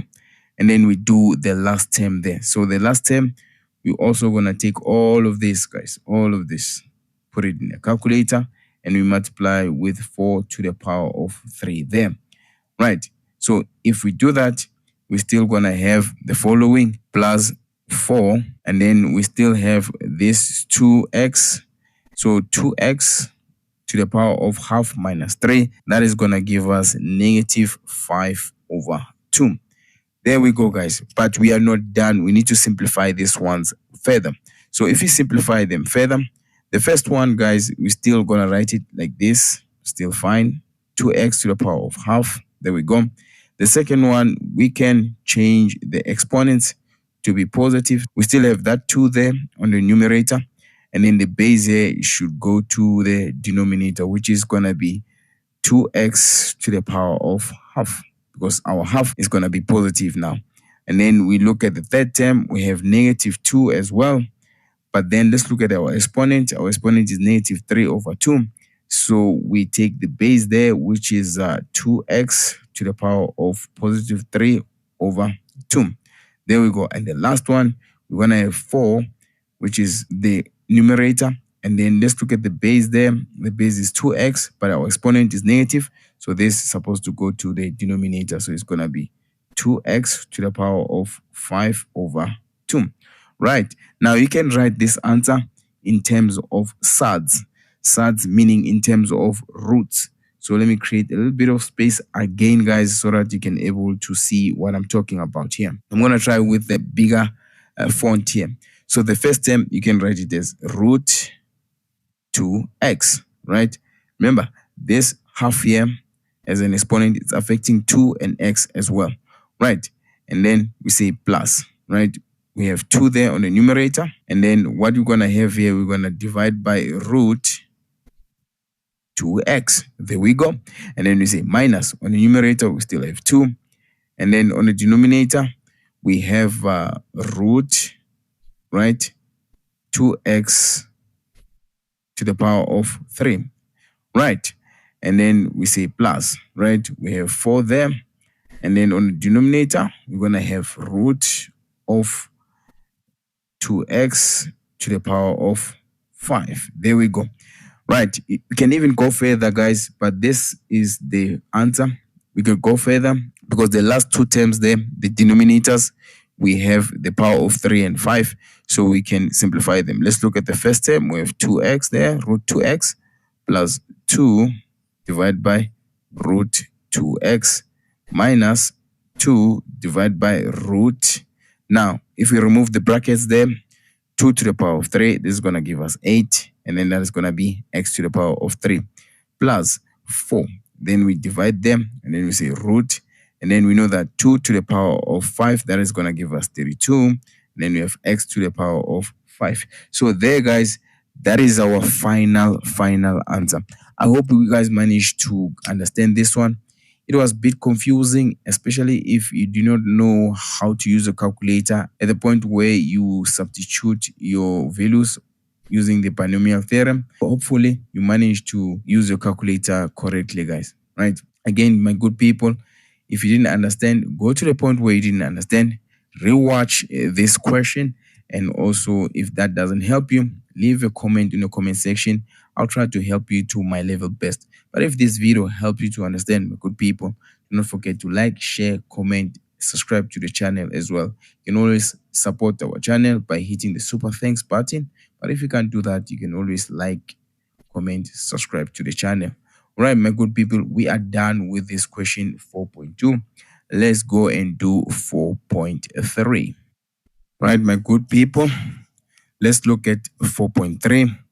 Now, here is our 4.3 here, guys. Wanna copy it again, paste it where there is space, and then we solve it. All right, here's our 4.3, guys. So what we need to do here, guys, is to differentiate using one of the rules. So let's read the question. So the question goes like this. Given you have y is equaling to 5 sec 2x, and then what they want us to do here, they say we must differentiate with an aid of a function of a function or chain rule. So basically here, they want us to differentiate this expression here using the chain rule or function of a function. Now I'm going to rewrite this expression. Again, we have y is equaling to 5 sec, right, 2x. There we go. So they want us to differentiate this here using the chain rule. Now, when you use the chain rule, guys, you need to be able to find the inner function and the outer function. Now, let me just highlight with colors there. So I'm going to highlight the inner function with red. So 2x here, guys, it's the inner function. And then I'm going to highlight the outer function with green, right? And then the whole thing there, it's actually the outer function. All right. So you must able to substitute the two. So like I said, the red color will represent the inner function. So the inner function, I'm going to equate it to u, guys. So if I equate the inner function, which is 2x, and then the outer function, I'm going to equate it to y, right? So remember, we have the coefficient there, which is 5, right? And then we write sec them. But instead of writing 2x, we're going to write u. Remember, 2x is equaling to u. There we go. Then from there, my good people, we derive each term. So I'm going to derive this one first, where we can say du over dx. Remember, we are deriving u with respect to x. So this is the standard derivative. So this is going to give us 2. There we go.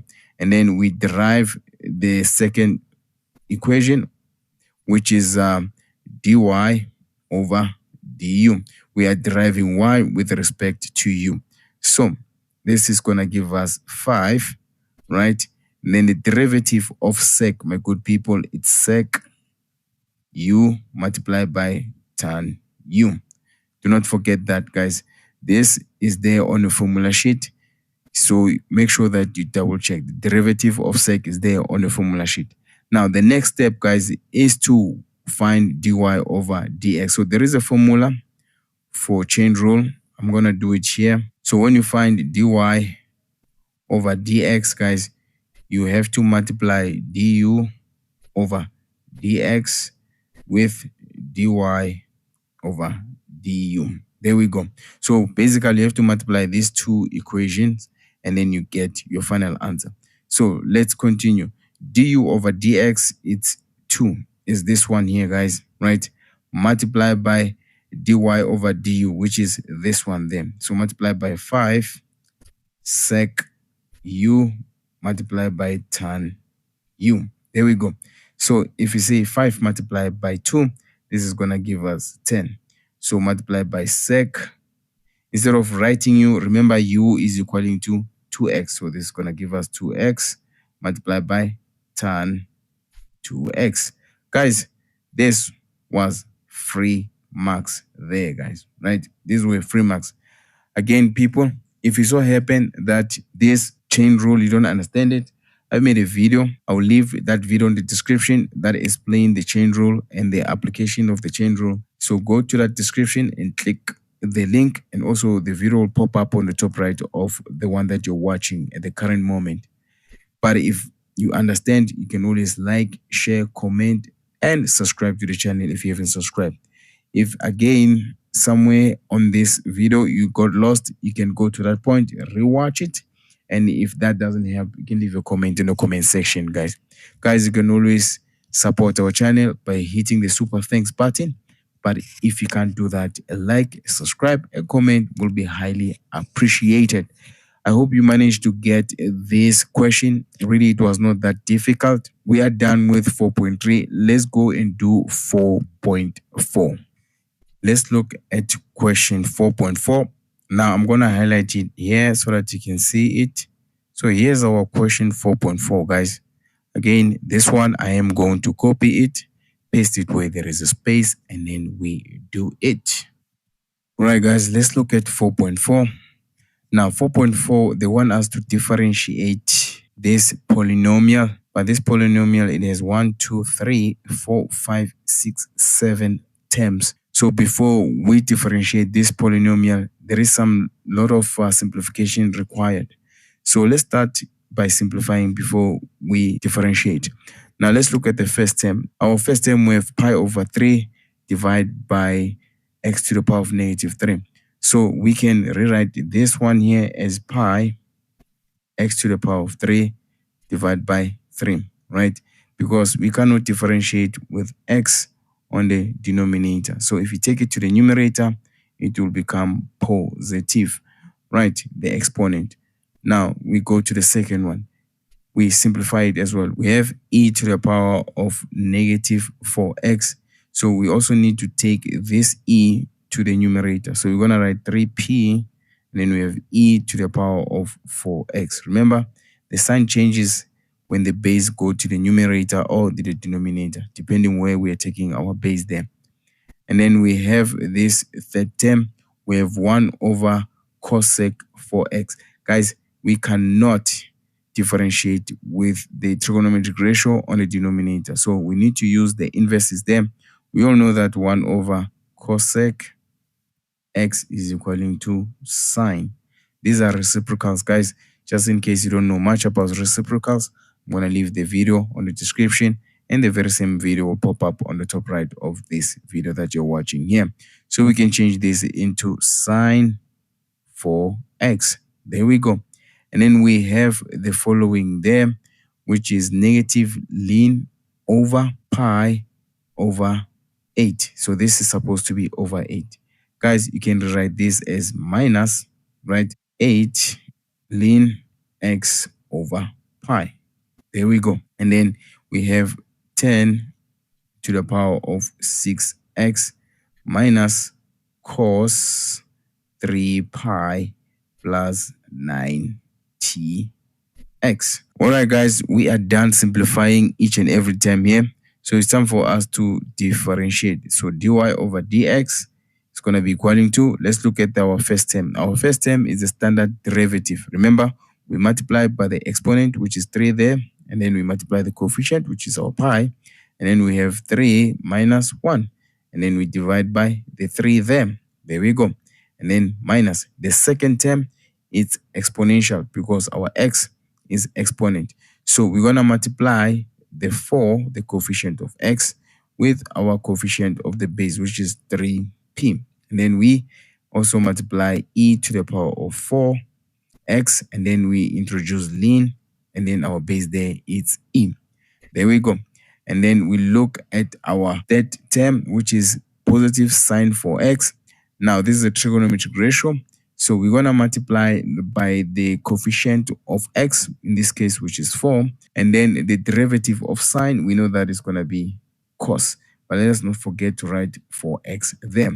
And then minus. Now we look at this fourth term. The fourth term here, we have 8 over pi. That is our coefficient, guys. And then we derive ln x, or natural log x. The derivative of ln is 1 over x. There we go. And then we continue there, plus, and then this term here, as you can see, our x is an exponent. So it means this is an exponential derivative. So we multiply by the coefficient of x, which is 6 there, multiply by 10 to the power of 6x, and then we introduce ln, and then our base there is 10. Guys, never multiply this 6 with that 10, because the 10 is actually the base, while the 6 is a coefficient of x. So that is a common mistake people do. And then we look at the second last term, which is this one here, negative cos 3 pi. There is no x on this term, guys. It means this is going to be negative 0, because we are deriving with respect to x. Right, the last one here, we have 9tx. So we can see the answer here, it's 9t. There we go. So this is how you're supposed to derive this. So you can simplify it further, guys, by dividing this 3 with that 3, as you can see. Now, what are we going to have here? We're going to have pi, and then we have 3 minus 1. This is going to give us squared there. And then we continue on the second term. We have 4 multiplied by 3. This is going to give us 12 multiplied by p, and that is going to give us 12p. And then we have e to the power of 4x. But look, we have ln e, guys. Ln e is equaling to 1. Even if you don't write it, it's fine. And then we continue. We write the third term, which is fine like that. We don't do anything. 4 cos 4x, right? And then we do the fourth term, where we can multiply 8 with 1. That is going to be 1 on the numerator. And then we multiply pi with x on the denominator. We're going to have pi x, right? And then we do this one here. We're going to have 6 multiplied by 10 to the power of 6x ln 10. Guys, don't multiply 6 with 10 to the power of 6x, guys. It's not allowed, right? And then we write negative 0. Guys, include the negative 0. Very, very important. Sometimes it's a mark, sometimes it's not. So don't risk it. Just include it. And then the last one there, there's no simplification required. It's just 9t. Guys, this is our final answer after simplifying. Remember, guys, here we had fractions. So you're supposed to simplify them. And you're also supposed to simplify this. You're supposed to simplify that. You're supposed to simplify this as well. So if you didn't know how to simplify these terms that I highlighted them, you are going to have some serious challenges. Guys, if you didn't understand what I did here on each and every term, I've made videos on differentiating the polynomials. I'm going to leave the playlist that contains those videos. You can go and watch those videos on that playlist on the description. And also that playlist is going to pop up on the top right of this video here. But if you manage to understand, do not forget to like, share, comment, and subscribe to the channel. All right. You can always support our channel by hitting the super thanks button. If you can't do that, a like, a comment, subscription will be highly appreciated. Guys, we are done with question 4 as a whole and question 4.4. All right, guys, here is our question 5. Now, question 5 consists of 4 questions. So we're going to start with 5.1, which has 2 questions underneath it. We have 5.1.1 and 5.1.2. So we're going to copy this question here, which is 5.1.1, and we solve it. Okay, we have copied the question. So let's read this question 5.1.1. Now the question goes like this. Sketch the graph of y is equaling to e to the power of x and y is equaling to e to the power of negative x and x is equaling to 2, and also show the representative strip as well as the area to be calculated. So this question here, guys, they want us to draw these two graphs here, and also we are given a limit which is x is equaling to 2. So they want us to show a representative strip as well as the area that we're going to calculate. So let's start by drawing the first graph here. Let's call this one y is equaling to e to the power of x, y1, right? So as you can see, x here is our exponent. So this becomes our exponential graph. So in order for you guys to draw the exponential graph, rather use the table, guys. So I'm going to draw the table. All right, guys. So here is our table. So to insert the numbers here, guys, rather insert from negative to positive. So I will insert the smaller number, guys. Be careful when you insert the numbers here. Try not to insert bigger numbers because this is exponents, guys. So I'm going to insert -1, -0.5, 0, 0.5, and 1. So all you have to do here is to substitute these x values there. Now we're going to need our calculator to do that. So if you say e to the power of -1, this is going to give us 0.4 approximately, right? If you say e to the power of -0.5, this is going to give us 0.6 approximately. If you say e to the power of 0, this is going to give us 1. And then if you say e to the power of 0.5, this is going to give us 1.7. And the last one, when you say e to the power of 1, this is going to give us 2.7. These are our answers, guys. So these are our coordinates, guys, when it comes to the points of this graph. So let's create the Cartesian plane and draw this graph.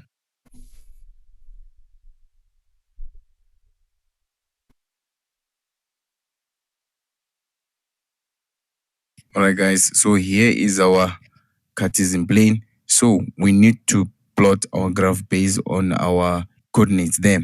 So I'm going to use red for this one. I'm going to highlight it with red. So this graph here, we're going to use red color to draw it. Let's start with the first point. When x is -1, our y is 0.4. So -1, it's here. We're going to draw a line that is going upwards. And our y is 0.4. It's going to be somewhere there, guys. You guys see? There we go. When x is -0.5, our y is going to be 0.6. So -0.5 is going to be somewhere there for x going upwards.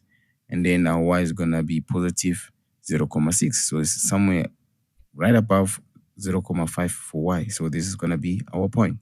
And then when our x is 0, our y is 1. So x is 0 on the y-axis. So our 1 is going to be there for y. So that is our point then. And then when x is 0.5, our y is going to be 1.7. So x is 0.5 on this side. Draw a line that is going vertical like that, guys. And our y is going to be 1.7. 1.7, it's in the middle of 1.5 and 2 of y. So this is the point there, right? Okay.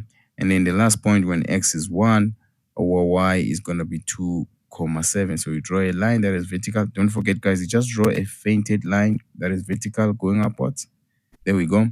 And then our y is 2.7. Again, 2.7, it's in the middle between 3 and 2.5. So let's draw a line there. Here we go. All right, guys, as you can see, I've created more space. So let's continue. Let's connect the dots. There we go. So here is our graph for this one here. Now let's draw another graph where y is equaling to e to the power of -x. So we need to recreate again the table as well. So let's create the table.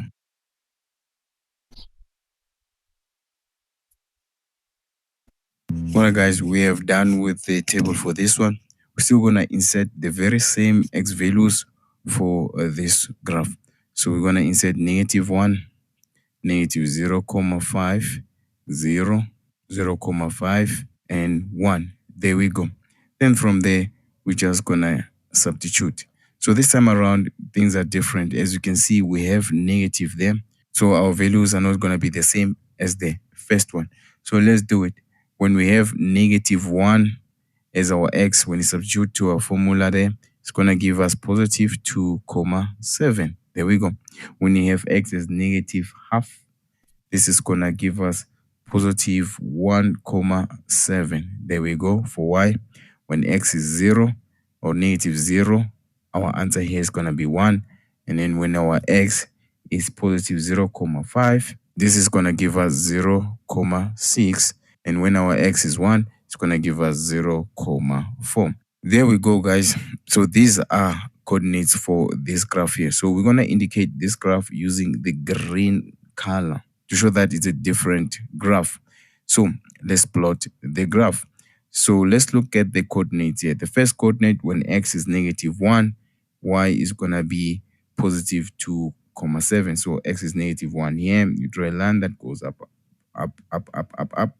2,7 is between 3 and 2,5 in the y-axis. So you also draw a line that is going to the left. Wherever these lines they meet, they create a point there. There we go. Then we go to the next point. When x is -0,5, your y is going to be positive 1,7. So we draw a line that is going vertically upwards, right? And then this point here, our y is going to be 1,7. So 1,7 is between 2 and 1,5 on the y-axis. So we draw a line again here. Where they meet, you draw a point. And then when x is 0, well, our y is going to be 1. So at this point, again, that's where our graph meets, right? And then we go to the point where x is 0,5, our y is going to be 0,6. So x is 0,5 here, guys. Draw a line that is going vertical. And y is 0,6, right above 0,5 there, guys. You draw a line that is horizontal, heading to the right. So this is going to be our point. And then the last point, when x is 1, this is our 1, drawing a line that is going upwards like that. Our y is going to be 0,4. So it's under 0,5. Draw a line that is going on the right hand side. Then wherever they meet, this is going to be our point. Then you connect the dots. So let's connect the dots. There we go, guys. We managed to draw our graph, which is, let's call it y is equaling to e to the power of -x. So this is the second graph. Now, guys, we are given a limit, which is x is equaling to 2. So we need to draw a vertical line that is going upwards and then create the area that is caused by these two limits. So we have to draw a line. So I'm going to use black there to draw it. So from 2, you draw a straight line that is going upwards like that. This line here, that's where our limit is when you go to the right. Now, when you look at our left, the intercept, which is 0, 0 for x, for both graph, it's where the other limit is. So from here, you highlight the enclosed area. So let's use a different color.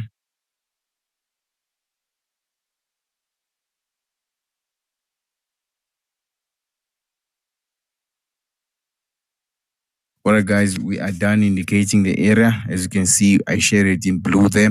Now it's time for us to show the representative strip. Guys, the representative strip, you can always put it anywhere as long as it's within the shaded area. If it's within the shaded area, you can put it in the middle, at the beginning, or at the end of this graph of ours here. So here is our representative strip. Right. So do not forget to write change in x there. So basically, this is how you do this question 5.1. It was a bit long and bit complicated, but really, if you knew how to draw these two graphs, and also you understood that the limit that is given to us there, x is equaling to 2, was the upper limit. The lower limit is where the graph intercept there, where it's x is equaling to 0 for both these graphs. So make sure that you understood this. I hope you managed to understand, guys. If you have any question concerning how to draw this or how I solve this question, you can always leave a comment in the comment section asking a question. I'll try to answer you to my level best. But if this question helped you to understand, do not forget to like, share, comment, and also subscribe to the channel if you haven't subscribed to the channel. You can always rewatch at the point where you get lost as well, so that you don't ask a question only to find out you can understand if you watch for the second time or third time. So we are done with this question 5.1.1. Let's do 5.1.2. All right, we are done with 5.1.1. Let's look at 5.1.2. Now, 5.1.2, guys, here it is here. I'm going to copy it and paste it next to the graph because it's a continuation of 5.1.1. Okay, guys, here is our 5.1.2. Now, let's read the question and let's solve it. All right, guys, so the question goes like this. Calculate the area indicated between two functions by means of integration. So they want us to calculate the area that we indicated with the blue color there. We must use integration. So in order for us to calculate the area, guys, we need to use the definite integrals. So to use definite integrals, you need to find the upper limit and the lower limit. Remember from the question, guys, the upper limit was given to us here. We know that x is equaling to 2 from question 5.1.1. Now, the lower limit is not given to us, but you can find it from these two graphs. So the lower limit, guys, it's where this graph intercepts. As you can see, these graphs here, they're intercepting at x when it's 0. So the upper limit, it was given to us in our question 5.1.1. So remember, you have to say sigma. So the upper limit here is going to be 2 because it's bigger than 0. And the lower limit here is going to be 0. So remember, we said y1 minus y2 dx. So if you still remember, y1, it was this one here. Let me just write one there. y2, it was the green one there. I hope you can remember from question 5.1.1. All right, you might ask yourself now, why are we minusing y1 with y2? Now, let me show you something that you need to know, guys. As you can see, this area of ours, the graph that is on top there, we have two graphs, that, guys. All right, I'm highlighting with yellow. The graph that is on top there, which is the red one, it's y1. So the graph that is on top of the area, just know that it is going to be positive. And then the graph that is beneath, as you can see, the green graph there, which is y2, is going to be negative. So whenever you calculate the area, consider which graph is on top of the area, which graph is beneath the area. The one on top is going to be positive, and the one that is beneath is going to be negative. So let's substitute and solve. Right, so obviously we have sigma, upper limit is 2, lower limit is 0. Now we just substitute there. y1, remember, it's e to the power of x minus y2, which is e to the power of negative x dx, right? So we integrate this. Obviously, this is going to be equaling to y, and then we integrate. Let's integrate e. What is the integral of e to the power of x? If you still remember, it doesn't change, guys. It's going to be e to the power of x, and then minus. Now let's integrate the e to the power of negative x. So we're going to multiply by the coefficient of x. In this case, is negative 1 there. So it's going to be negative, and then you multiply by the integral there. So the integral of e to the power of negative x is going to be negative x. And then we close the bracket there. And then we don't forget to write our limit, upper limit and the lower limit. Now, the next step, guys, here is to write our brackets for each limit. So let's start with the upper limit. So when you write the bracket for the upper limit, you're going to have e to the power of x. Let's look at this. Minus multiplied by minus, this becomes positive, and then e to the power of negative x there. So this here is going to be for the upper limit. The very same integral that we have for the upper limit is going to be the integral for the lower limit. So it's going to be e to the power of x plus e to the power of negative x. But let's not forget lower limit. Guys, do not confuse the limits. I'm going to highlight them here with powers, right? These are just limits, guys. This is to indicate that our limit, we haven't yet substituted. All right, now, Some of the things that you need to pay attention to, guys, is that the integral of the upper limit is always minus by the integral of the lower limit. So let's continue, my good people. So on the first bracket, we're going to substitute x with 2 because 2 is our upper limit. So it's going to be e to the power of 2 plus e to the power of negative 2. Remember, that one is negative x minus. The second bracket, we're going to write e to the power of 0 plus e to the power of negative 0, right? Then from here, guys, all you have to do is use your calculator. So let me create a little bit of space here, guys, to get the final answer. So if you put this on your calculator, 5,524 unit square. There we go, guys. So this is our final answer.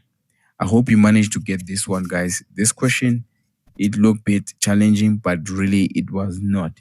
It was a matter of understanding how to calculate the area using the definite integral. So just in case you don't know how to do definite integrals, I'm going to leave a video where I explain the definite integrals. So you can go to the description, click the link or the video of definite integrals. And also the very same video will pop up on the top right of the one that you're watching here. If that video doesn't help you, can always leave a comment on the comment section. I'll try to answer you to my level best. But if this part of the video help you to understand how to calculate the area, especially when you're given two graphs similar to this one, do not forget to like, share, comment, and also subscribe to the channel if you haven't subscribed to the channel. I hope you guys managed to understand this. So we are done with 5.1.2. Let's go and do the next question. All right, guys, let's look at the next question, which is 5.2. Now, our 5.2, it's this one here. I'm going to copy it, do it where there is space, and then we solve it. All right, guys, here is our 5.2. Now, the question is simple and straightforward. They want us to just evaluate the following here. We have the sigma with the upper limit of 2 and the lower limit of 0. In the function here, we have 5 to the power of 2x dx. So they want us to evaluate this. So this is an exponential integral, guys. So in order for us to do this one, we need to integrate the function inside them. So let's integrate it. So when you integrate this one, guys, it's very, very simple. It's going to be 5, right? 2x, then we divide by 2 ln, then we have 5 as the base, and then we're still gonna have the upper limit and the lower limit. Guys, I've done videos on how to integrate the exponential, so you can go to the description. I'll leave a video where I explain how to differentiate the exponential, guys, right? And also the very same video will pop up on the top right of the video that you're watching at the current moment. Now, after doing this integration, remember these are definite integral, by the way. So after doing this integration, we have to subtract now. Now we have to subtract with the bracket of the upper limit with this bracket of the lower limit, right? So let's do this. All right. Then we're going to create another bracket of the lower limit with the same integral. So we have 5 to the power of 2x divided by 2 ln 5. And then here we're going to write the lower limit. Remember, guys, these are not powers. These are just limits. Let me highlight. The upper limit is 2. The lower limit is 0. The upper limit is 2. The lower limit is 0. And remember, guys, that the upper limit bracket, it is minus by the bracket of the lower limit. Then from there, the next step here, guys, is to substitute our limit wherever there is x. On the first bracket, which is for the upper limit, wherever there is x, we're going to substitute by 2. So it's going to be the power of 2 divided by 2 ln 5. There we go. Minus. And then we go to the second bracket where we're going to substitute the lower limit. So it's going to be 5 to the power of 2 multiplied by 0 divided by 2 ln 5. There we go. And then you take this, put it in your calculator. Your final answer here is going to give us 193,856 unit square. There we go, guys. Remember, we use the definite integrals here on this one as well. As long as you see the limits, guys, it means that you must use definite integrals. So again, if you don't know how to do definite integrals, I already left the videos on definite integrals on the description. Go and watch those videos. Right, people, if this video helped you to understand how to solve such problems, do not forget to like, share, comment, and subscribe to the channel if you haven't subscribed. You can always support our channel, guys, by hitting the super thanks button. But if you can do that, like and a comment will be highly appreciated. Okay, guys. So if you didn't understand, you can always go to the point where you didn't understand, rewatch at that point. And if that doesn't help, you can always leave a comment on the comment section. I'll try to answer you to my level best. We are done with 5.2, guys. Let's do 5.3. All right, guys, we are done with 5.2. And let's look at 5.3. So here's our 5.3 here, guys. So we're going to copy 5.3. And we're also going to paste it where there is space. And then we do it. All right, guys, here is our question 5.3. So this question is very simple, guys. They want us to simplify the following expression here, where we are given sigma 25 sec squared alpha minus 4 divided by 5 sec alpha minus 2 d alpha. So we are actually integrating with respect to alpha. Now, we need to simplify this further before we actually integrate. Now, if you can look at our numerator there, let me just highlight it very quickly. We have 25 sec squared alpha minus 4. So we can continue and simplify that numerator further because it's a difference of 2 squares. I hope you guys can see. We can write this as 5 sec alpha minus 2, right? Multiplied by 5 sec alpha plus 2. There we go. And all this is divided by 5 sec alpha minus 2. In close bracket, let us not forget this is d alpha. So we remember we are integrating with respect to alpha. Now, if you can look at the denominator, we have 5 sec alpha minus 2. And we also have on the numerator 5 sec alpha minus 2. So this 5 sec alpha minus 2 and that 5 sec alpha minus 2, they will divide each other. We'll be left with 5 sec alpha plus 2 d alpha. There we go. So from here, we can start integrating. So let's integrate our expression there after simplifying. Now, if you can look at the first term there, 5 sec alpha, this is an integral of sec. So if you still remember, if you go to your formula sheet, guys, this one is going to give you 5. Then it's ln. What we have there is going to be sec alpha plus tan alpha. There we go.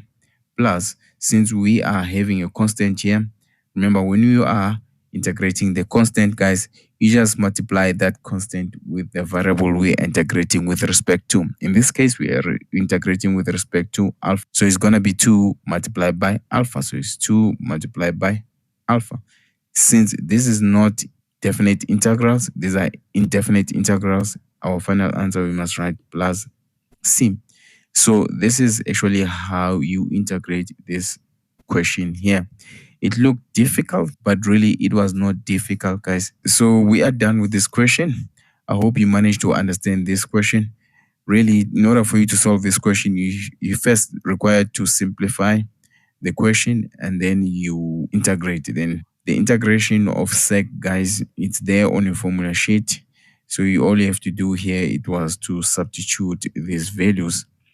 All right. So if this video helped you to understand how to solve this type of a problem, do not forget to like, share, comment, and subscribe to the channel if you haven't subscribed to the channel. And if it so happened that you didn't understand, you can rewatch at the point where you got lost. If that doesn't help, you can always leave a comment. I'll try to help you to my level best. Guys, we are done with 5.3. Let's do the last question, which is 5.4. Now let's look at 5.4. So we're going to copy the whole of 5.4 and then we're going to paste it where there is space and then we solve it. All right, guys, here is our 5.4. Now 5.4, the question goes like this: integrate the following with respect to x. Now before we integrate this, guys, we need to notice or pay attention to each and every term, whether there is a term that needs to be simplified or not. So let's start with the first term. Now the first term, guys, we cannot integrate with cosec on the denominator or any other trigonometric ratio on the denominator. So we need to simplify this one. And then let's look at the second term. There's no simplification required. Third term, no simplification required. Fourth term, no simplification required. Fifth term, no simplification required. And then the last term, there's also no simplification required. It's only the first term that we need to simplify before we integrate. So let's simplify it, guys. So we have sigma there. Now, when you simplify this one, guys, this is a inverse. Remember, we have 1 over cosec x. So 1 over cosec, guys, is the same as sine x. I hope you guys know this. These are inverses. So let me just erase this. So let's look at our coefficient there. We have 3 as our coefficient, and then we have 1 over cosec 3x. This we can change into sine 3x. There we go.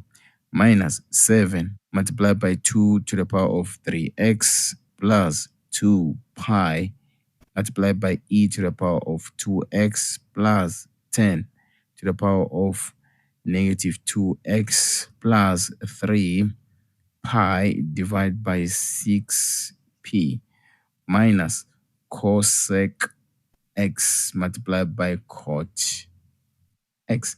And then all this, it's dx there, right? So I hope you guys can able to see what's happening there. The last term, guys, it might tempt you to simplify it, but the last term, guys, it is there on our formula sheet. When you go to the table of differentiation, you will see there is negative cosec multiplied by cot.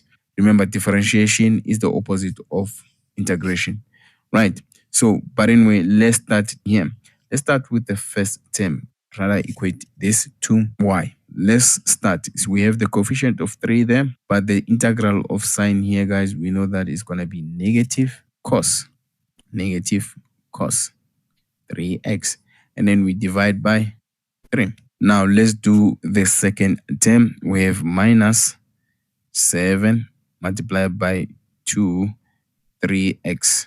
Since x is our exponent, this is the exponential integral, which is 3, and then we say ln, and then our base here is 2. I hope you know how to do this one. And then the third term, we have 2 pi e to the power of 2x. Since x is our exponent, this become exponential.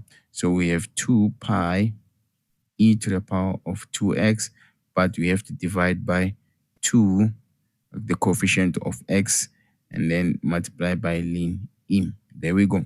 Plus, and then the fourth term, also the fourth term, guys, it's a exponential because x is the exponent there. So we're gonna write 10 to the power of negative 2x, and then we divide by the coefficient of x there, which is negative 2, ln 10. There we go.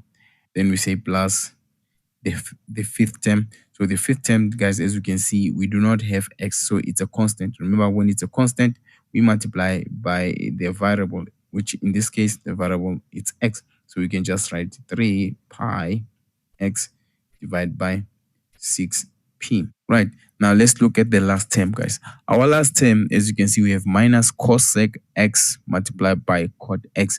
Guys, if you go to your formula sheet, again, I repeat, on the derivative table, you will see that when you look at cosec, you will see that the derivative of cosec is negative cosec multiplied by cot. So we can reverse it and write plus cosec x plus c. That is your final answer, guys. So you can simplify it further, dividing this 3 and that 3, and you'll be left with negative cos 3x. And then the second term is fine. You're going to leave it like that. 7 over 3 multiplied by 2, 3x divided by ln 2. This is still fine. And then the third term, you have 2 and 2. They're going to divide each other. You're going to leave with 1, and we have ln e. Ln e is 1 on the denominator. So basically here on the third term, we left with pi e to the power of 2x. And then the fourth term, we have 10 to the power of negative 2x divided by negative 2 ln 10. So this one, you're going to make it to be negative because of that negative there, right? And then you're going to write 10 to the power of negative 2x divided by 2 ln 10. Guys, this 2 and the 10, they don't divide because the 10 is the power of negative 2x. And then we go to the second last term. We have 3 divided by 6. That is going to give us half. So we can say we are left with pi x divided by 2p. There we go. Plus cosec x plus c. So this here, guys, is our final answer. I hope you managed to get this one. Just in case you didn't get it, I've made videos on how to integrate polynomials. So you can go to the link that I will leave on the description. Click on that link, and also the very same link will pop up on the top right of this video. Go and watch those videos. It will help you to understand how to integrate all these terms that I just integrated here, right? If that doesn't help, you can always go to the point where you got lost, rewatch the video. And also, if that doesn't help as well, you can leave a comment in the comment section. Guys, we are done with this question paper. If this 5.4 helped you to understand how to do polynomials, do not forget to like, share, comment, subscribe to the channel if you haven't subscribed to the channel. So we are finished with question 5.4, and we also finished with question 5 as a whole and the whole question paper, guys. I hope this video helped you to understand how to solve these problems. Guys, I really appreciate it when you watch these videos. Thank you very much, guys. Until next time, cheers.